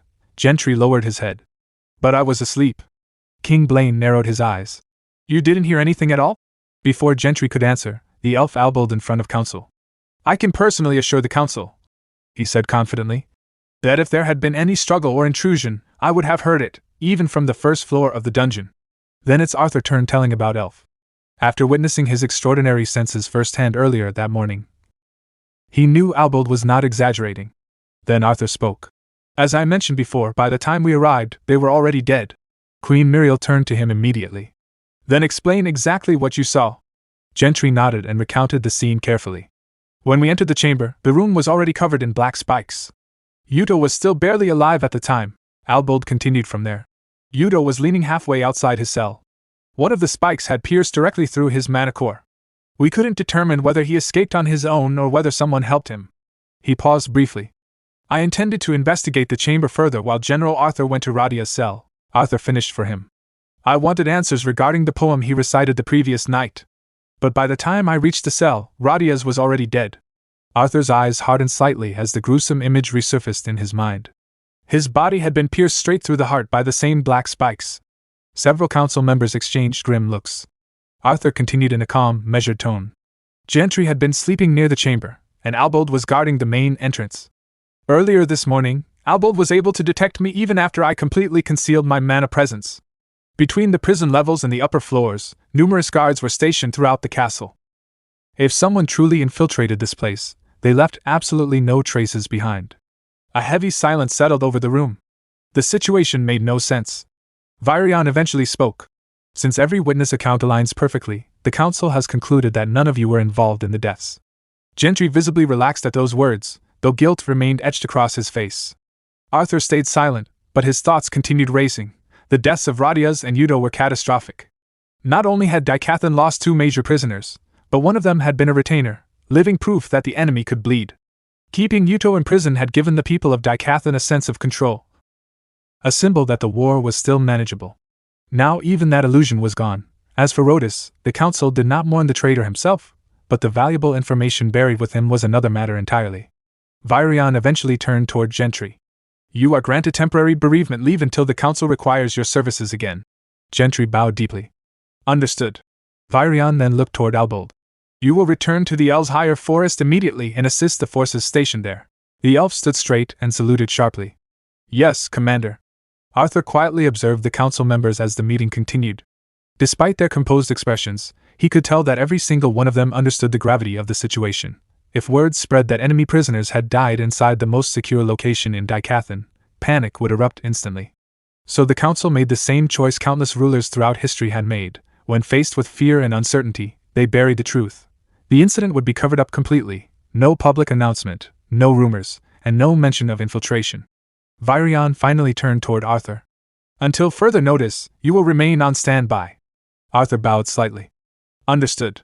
The meeting eventually came to an end, and one by one, the council members departed the chamber in exhausted silence. Later, Arthur found Virion standing alone beside one of the massive castle windows. The old commander stared quietly at the window below. Far beneath the castle, children ran through the garden, laughing while spending time with their families. Their peaceful atmosphere made them feel safe. To them, the castle still represented safety. Arthur stepped beside Virion. You must be worried about everyone's safety. Virion did not answer immediately. Instead, he continued looking outside. After a long pause, he finally spoke. Do you really think I'd allow civilians to remain here if I believed they were in danger? Arthur stayed silent, but inwardly he admitted Virion had a point. If an enemy infiltrator truly possessed the ability to enter the castle unnoticed, then why target prisoners? Why not assassinate council members or the lances? Why kill Radias and Yudo specifically? The more Arthur thought about it, the less sense it made, and yet, Agrona's words continued echoing in his mind. Arthur remembered the conversation clearly, Agrona speaking through Sylvie's body, calmly discussing the war as though human lives were nothing more than pieces on a board. We are progressing into the next stage of the war. It will not benefit your side. Agrona did not want to destroy Daikathan. He wanted its resources, its people. He intended to use the continent itself as fuel for his future war against Ephiodus. Arthur's thoughts shifted back toward Radias. The poem. The strange wording. The hidden meanings. Was Radias truly trying to warn him? Had he deliberately hidden the truth within poetry to avoid triggering some kind of curse? Arthur's eyes narrowed. Cynthia had died under mysterious circumstances too. Was it the same curse? The same invisible force silencing anyone who learned too much? Arthur's thoughts were interrupted when Virion spoke again. To be honest, I'm at a complete loss. Arthur looked at him in surprise. Virion rarely admitted uncertainty.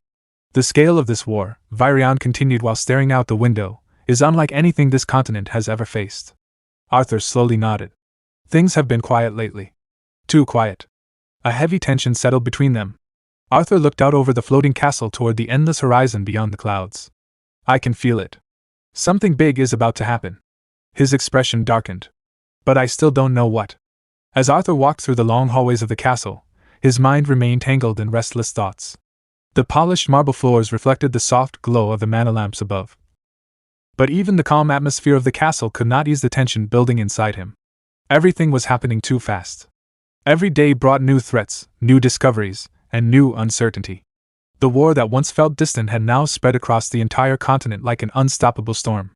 Arthur let out a quiet breath as he continued walking toward his room.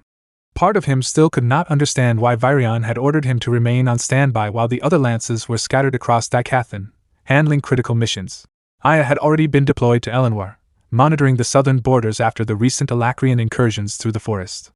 Micah was deep within Darv, hunting down radical dwarven groups and Alacrian sympathizers who were destabilizing the kingdom from within. Vari had stationed herself along the western coastline, personally overseeing the fortification of major cities in preparation for a possible naval assault. Byron was scouting the northern range of the Grand Mountains, searching relentlessly for any sign of scythes or retainers entering Dicathan. Everyone was moving. Everyone was fighting. Yet Arthur remained in the castle. He frowned slightly. Still, he trusted Virion. The old commander was not the type to make meaningless decisions. If Virion wanted him here, then there had to be a reason for it. Arthur simply had not figured it out yet. As he reached the door to his room, he suddenly heard muffled voices coming from inside. You have to help me. Promise? Arthur paused, then slowly opened the door. The moment he stepped inside, Ellie instantly turned toward him with a bright smile, while Sylvie sat suspiciously close beside her on the couch. Boo rested lazily on the floor nearby. Arthur narrowed his eyes immediately. That doesn't look suspicious at all. Sylvie crossed her arms innocently. You're overthinking it. Arthur was not convinced for even a second. Ellie quickly changed the subject before he could question them further. What happened? Why did it take you so long? Arthur sighed tiredly as he loosened the collar of his coat. Another council meeting. Then a faint smile crossed his face. But I'm free now. Ellie's eyes lit up instantly. Does that mean you're finally ready to spend time with your precious little sister? Arthur chuckled softly. Sure, as long as you don't mind spending that time at the training grounds. He glanced towards Sylvie. She and I still need to test a few things before we end up in a real fight. Sylvie nodded immediately as the three of them began walking through the castle halls together. Arthur glanced sideways at Sylvie. So, what exactly were you two talking about before I came in? Sylvie immediately looked away. I'm sworn to secrecy. Arthur raised an eyebrow. That makes it sound even more suspicious. Ellie quickly avoided eye contact. Arthur shook his head with a helpless smile as they continued toward the training grounds. Despite everything happening around them, seeing Ellie and Sylvie getting along so naturally genuinely made him happy. Eventually, they arrived at the massive indoor training hall. The moment Arthur pushed the heavy doors open, the familiar scent of stone, metal, and burned mana filled the air. Arthur stepped into the center of the room before stretching his arms casually. We should warm up first. Ellie immediately began stretching beside him. Arthur glanced towards Sylvie. You joining us? Sylvie stared at them blankly. Why? Ellie giggled. To loosen your body before training. Sylvie hesitated before awkwardly attempting to copy their movements. Her human form still clearly felt unnatural to her. Every stretch looked stiff and unbalanced, and several times she nearly lost her footing. Arthur tried not to laugh. Eventually, Sylvie leaned too far sideways and nearly toppled over completely. But Ellie quickly caught her before she could hit the floor. Sylvie blinked in surprise. Ellie smiled proudly. See? You're getting better already. Arthur shook his head in amusement. All right, let's start the real training before one of you breaks something just by stretching. Sylvie straightened herself before walking toward the center of the arena. How do you want to do this? Arthur asked. Sylvie raised a hand. Just stand still for a moment. Almost immediately, a glowing sphere of white energy began forming around her palm. The mana condensed rapidly into a dense, shining projectile. Then she fired it directly toward Arthur like an arrow. Arthur instantly swatted the projectile aside with the back of his hand. But despite casually deflecting it, his expression shifted slightly in surprise when he noticed a faint burn mark left behind on his skin. Arthur blinked. When did you learn to use mana arrows? Sylvie looked mildly pleased with herself. Watching Ellie manipulate elemental mana gave me a few ideas. Several more glowing arrows rapidly formed around her hands. This is one way to better take advantage of my own traits. The arrows shot toward Arthur one after another. This time, Arthur caught the projectiles directly in his hands before they could explode. His eyes narrowed thoughtfully. Interesting. Compared to Ellie's arrows, these are much more compact, almost solid. The raw destructive output is not especially high. But the mana density is absurd. They don't dissipate immediately after impact either. Arthur quickly realized that although Sylvie had drawn inspiration from Ellie's techniques, the composition of the spell itself was completely different. Ellie manipulated elemental mana. Sylvie manipulated pure mana itself. Sylvie folded her arms confidently. Dragons can only manipulate ether and pure mana. Arthur glanced at the glowing energy still lingering around her hands. Then what exactly is this arrow? Sylvie hesitated slightly. I'm not entirely sure. That answer immediately caught Arthur's attention. Sylvie looked down at her hands thoughtfully. Ever since I started spending more time in my human form, I've gotten a much better understanding of my core. But there's still a part of it I can't fully access. Arthur smirked slightly. Maybe you'll unlock it once you get stronger. Then dozens of fireballs suddenly materialized around him. The temperature inside the training room instantly rose. For now, Arthur continued, let's test how versatile your control over pure mana really is. The fireballs launched simultaneously. The arena exploded into flames. Ellie quickly shielded herself from the heat, while Boo growled uneasily. But when the fire finally cleared, Sylvie stood completely unharmed. A translucent white mana barrier surrounded her body flawlessly. Not even a scratch reached her. Arthur immediately followed with another attack, this time summoning sharp flaming arrows. Create separate panels, he instructed calmly. Block each projectile individually. The arrows shot forward. Sylvie reacted instantly. Several floating mana shields materialized around her body, intercepting every single arrow with perfect timing. Arthur nodded approvingly, then vanished. In the next instant, he appeared directly behind Sylvie in her blind spot. Arthur swung his blade toward her side, attempting to catch her off guard. But before the strike could land, black and violet dragon scales instantly spread across Sylvie's arm, hardening into armor. Clang! Arthur's attack bounced harmlessly away. Sylvie turned toward him smugly. Arthur could not help smiling. Your mana control is impressive, he admitted honestly. And your reserves are massive. He studied the scales covering her arm. Your natural defenses are strong too, even if this form slows your physical movement slightly. Then his expression became more serious. But your attacks still aren't strong enough to threaten a retainer or scythe yet. Sylvie nodded without arguing. My defenses are weaker in this form too, she admitted. And you definitely held back just now. She glanced toward Dawn's ballad resting in Arthur's hand. If you actually swung seriously with that sword, I probably would have lost an arm. Arthur smiled slightly but didn't deny it. Sylvie continued explaining. My mana control is far better in this form, but my dragon form allows me to release much larger amounts of mana at once. Arthur nodded thoughtfully. Less refined, but more destructive. Exactly. Arthur then raised a hand again. One more test. Sylvie tilted her head curiously. Create a square mana panel in front of me, Arthur instructed. And keep it stable. A glowing shield appeared instantly before him. Arthur took a stance and struck it. The impact shook the entire arena floor, but the shield didn't break. Arthur's eyes widened slightly in genuine surprise. Good. Then he pointed toward the opposite side of the room. How far can you maintain control? Sylvie sent the shield floating across the arena while Arthur observed carefully. Keep moving it. The shield twisted, rotated, accelerated, and shifted direction rapidly through the air while Sylvie maintained full control over it. Arthur watched closely. Then suddenly spoke again. Now convert it into an arrow. The shield instantly collapsed inward before reshaping itself into a glowing projectile. Sylvie fired it forward immediately. Arthur smiled. Not bad at all. At this point, Arthur finally began understanding how they could properly coordinate during battle. Sylvie's control, defense, and adaptability could complement his combat style perfectly. As the two of them resumed sparring, Ellie stood quietly near the sidelines beside Boo, watching the overwhelming exchange of power unfold before her eyes. Explosions shook the arena. Mana clashed violently. Arthur and Sylvie moved at speeds Ellie could barely follow. For the first time in a long while, Ellie truly realized just how massive the gap between her and them had become. Arthur finished his sparring session against Sylvie. Through their battle, he gained a much better understanding of Sylvie's abilities in her human form. Although she had become significantly stronger, the long training session had completely exhausted her. Meanwhile, Ellie stepped forward, gripping her bow with excitement. As Sylvie walked back, the two girls lightly tapped each other's arms, wishing one another good luck. The moment Sylvie reached Bu, she immediately collapsed onto the giant bear's soft arm to rest. While sitting comfortably on Bu's arm, Sylvie secretly spoke to Arthur through their mental connection. "Your sister really wants to impress you, so don't be too hard on her." Ellie, meanwhile, raised her bow with determination, ready to begin her training session. Arthur secretly replied to Sylvie with a small grin. "Ah, that's no fun." Without warning, he slammed his pawn into the ground. Several large chunks of rock erupted from the earth and shot toward Ellie at high speed. Ellie's eyes sharpened instantly. She quickly channeled mana into her bow and created multiple mana arrows. One after another, the arrows flew through the air, shattering every incoming rock into pieces. Not a single projectile reached her. After effortlessly destroying all of Arthur's attacks, Ellie lowered her bow slightly and smirked. Her confidence was obvious as she challenged Arthur to try something more difficult. Arthur Lewin raised his arm, and dozens of fireballs instantly materialized around him, floating in the air like miniature suns. Through his mental connection with Sylvie, Arthur smirked and said, "At this rate, I might not even get the chance to go easy on her. This is going to be great practice for both of us."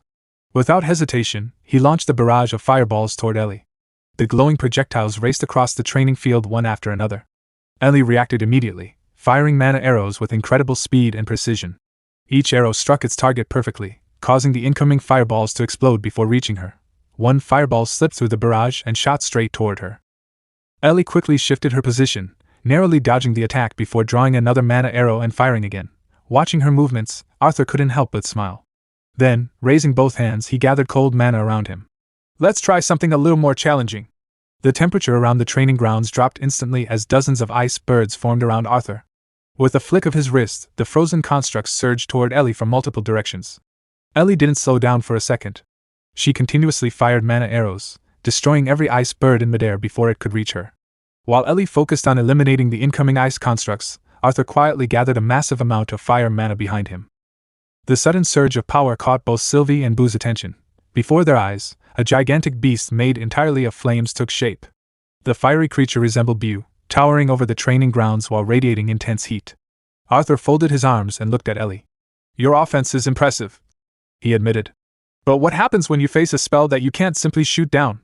Ellie smiled confidently. Slowly, she raised her bow and condensed a powerful mana arrow. The enormous fire beast charged toward her. Without the slightest hesitation, Ellie released her arrow. The mana projectile shot forward like a beam of light. Arthur calmly watched the attack and said, "It'll pass right through." But before he could finish his sentence, his eyes widened in shock. Boom! The mana arrow completely destroyed the massive fire beast in a single shot. The entire construct exploded into countless flames before disappearing. Silence filled the training grounds. Ellie stood there with a confident smirk on her face. Arthur stared in disbelief. Before he could say anything, Ellie grinned and spoke first. "That was impressive? Superb? Jaw-dropping?" Arthur cleared his throat and nervously rubbed his chin. "Not bad," he said. "It wasn't bad at all." Ellie's face immediately fell in disappointment. Ignoring her reaction, Arthur continued.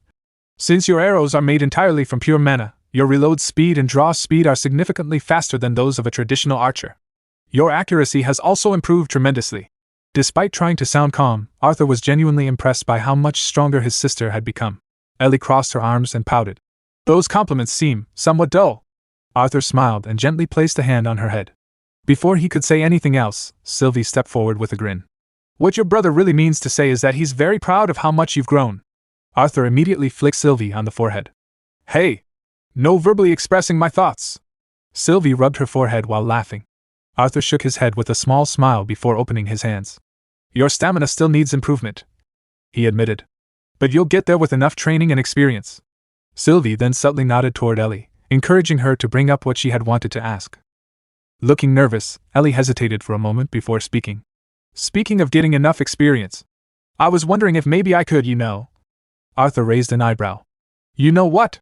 Ellie looked away and sighed. "Never mind." Before she could back out, Sylvie grabbed her hand and gave her an encouraging smile. "Just say it." Arthur's curiosity grew. "Does this have anything to do with whatever you two were talking about before I came back from my meeting?" Ellie took a deep breath. "I want She paused for a moment before blurting it out. I want to fight in the war. The words echoed through the training grounds. Arthur froze, even though part of him had expected it. Hearing her say it aloud still caught him off guard. You said it yourself, Ellie continued. I've improved a lot. Arthur remained silent, while Sylvie watched him carefully through their mental connection. Encouraged by his silence, Ellie continued. I'm confident that I'm stronger than a lot of the soldiers who have already been assigned to combat squads, and many of them barely graduated from school. She tightened her grip on her bow.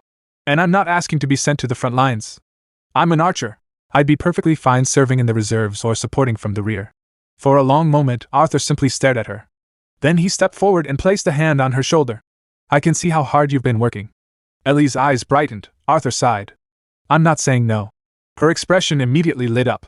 But, Arthur continued, I'm also not sure if I'm allowed to make that decision for you. The excitement on Ellie's face faded slightly. Arthur lowered his hand. Mom and Dad aren't here. And to be honest, we haven't exactly been seeing eye to eye lately.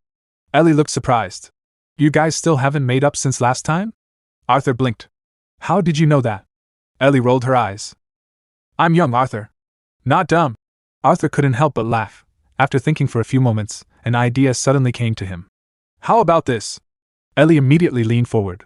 Arthur smiled. Come on a mission with me. If you do well, you'll have my blessing. Ellie's eyes widened. Arthur continued. I can't speak for Mom or Dad, but I won't stand in your way. For a moment, Ellie simply stared at him. Then she practically launched herself at him and wrapped her arms around him in a tight hug. Really? Thank you. Arthur laughed despite himself. Nearby, Sylvie smiled warmly. Through their mental connection, she said, That was surprisingly fair of you. Arthur simply smiled in response. Just then, the doors to the training grounds opened. Arthur turned toward the entrance, and was surprised to see Queen Muriel walking inside. The Queen of Elenwar approached gracefully, her elegant robes flowing behind her. A gentle smile rested on her face as her eyes swept across the scene before her. It looks like another Lei Win is preparing to help save the continent. Arthur, Sylvie, and Ellie respectfully greeted Queen Muriel. Stepping forward, Queen Muriel smiled warmly. Hello, General Arthur, Eleanor, and Sylvie. Please continue your training. There's no need to stop on my account. Arthur slipped a hand into his pocket and returned her smile. What brings you to the training room so late in the evening, Queen Muriel? I tried to check in on the children who train here from time to time. Queen Muriel replied. Many of them are wonderful kids, and quite a few are citizens of Elenwar. Arthur smiled to himself. The King and Queen of Elenwar were truly involved with their people. As Arthur and Queen Muriel continued their conversation, Ellie and Sylvie resumed their training. I wasn't expecting the room to be cleared out, though. Queen Muriel continued. My apologies for eavesdropping on what seemed to be a family conversation. Arthur chuckled. No worries. It wasn't anything serious. It sounded quite serious to me. Queen Muriel replied knowingly. Arthur scratched the back of his head awkwardly. Well, before he could continue, Queen Muriel turned toward him and said, Everyone is doing what they can to help in this war, aren't they? Her gaze shifted to Ellie. She's quite brave. She must take after you. She reminds me a little of Tesha. Arthur's expression softened. Do you remember the time Tesha overheard some of the castle chefs complaining that cured meat had been going missing? Arthur laughed. Of course I do. Tesha practically forced me to investigate with her. In the end, we caught Virion red-handed stealing meat during his supposed diet. Queen Muriel laughed as well. Despite her invitation, I was too busy with the tri-union discussions to join the investigation. Her smile gradually faded as she looked up at the ceiling.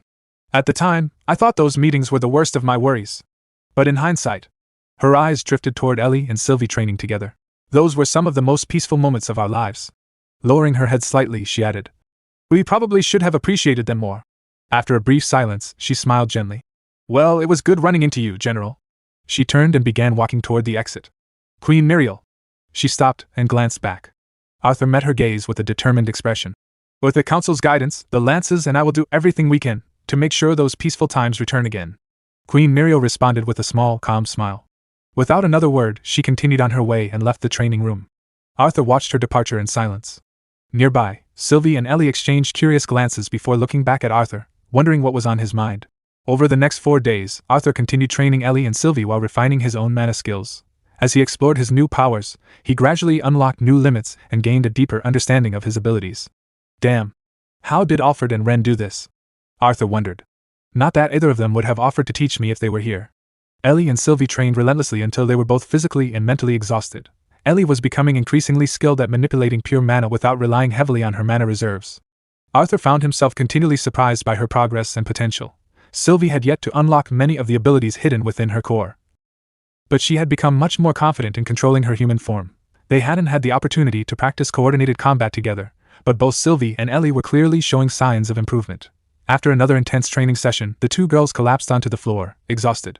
Arthur smiled down at them. That was a fun session. Sylvie groaned and rolled onto her back. Maybe for you. Ellie sat up and looked at Sylvie excitedly. It's impressive how much more versatile your pure mana attacks have become, Sylvie.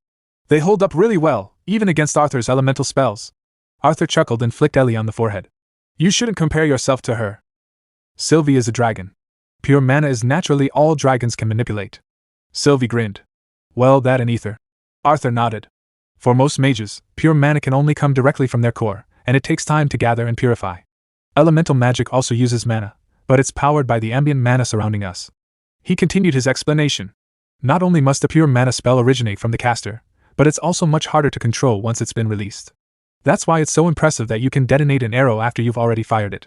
Ellie's eyes sparkled. Really? Is it that impressive? Arthur smiled. It is. Ellie immediately turned towards Sylvie. All right. Sylvie, can you make those moving panels again? I want to try hitting them. Sylvie laughed as she climbed to her feet.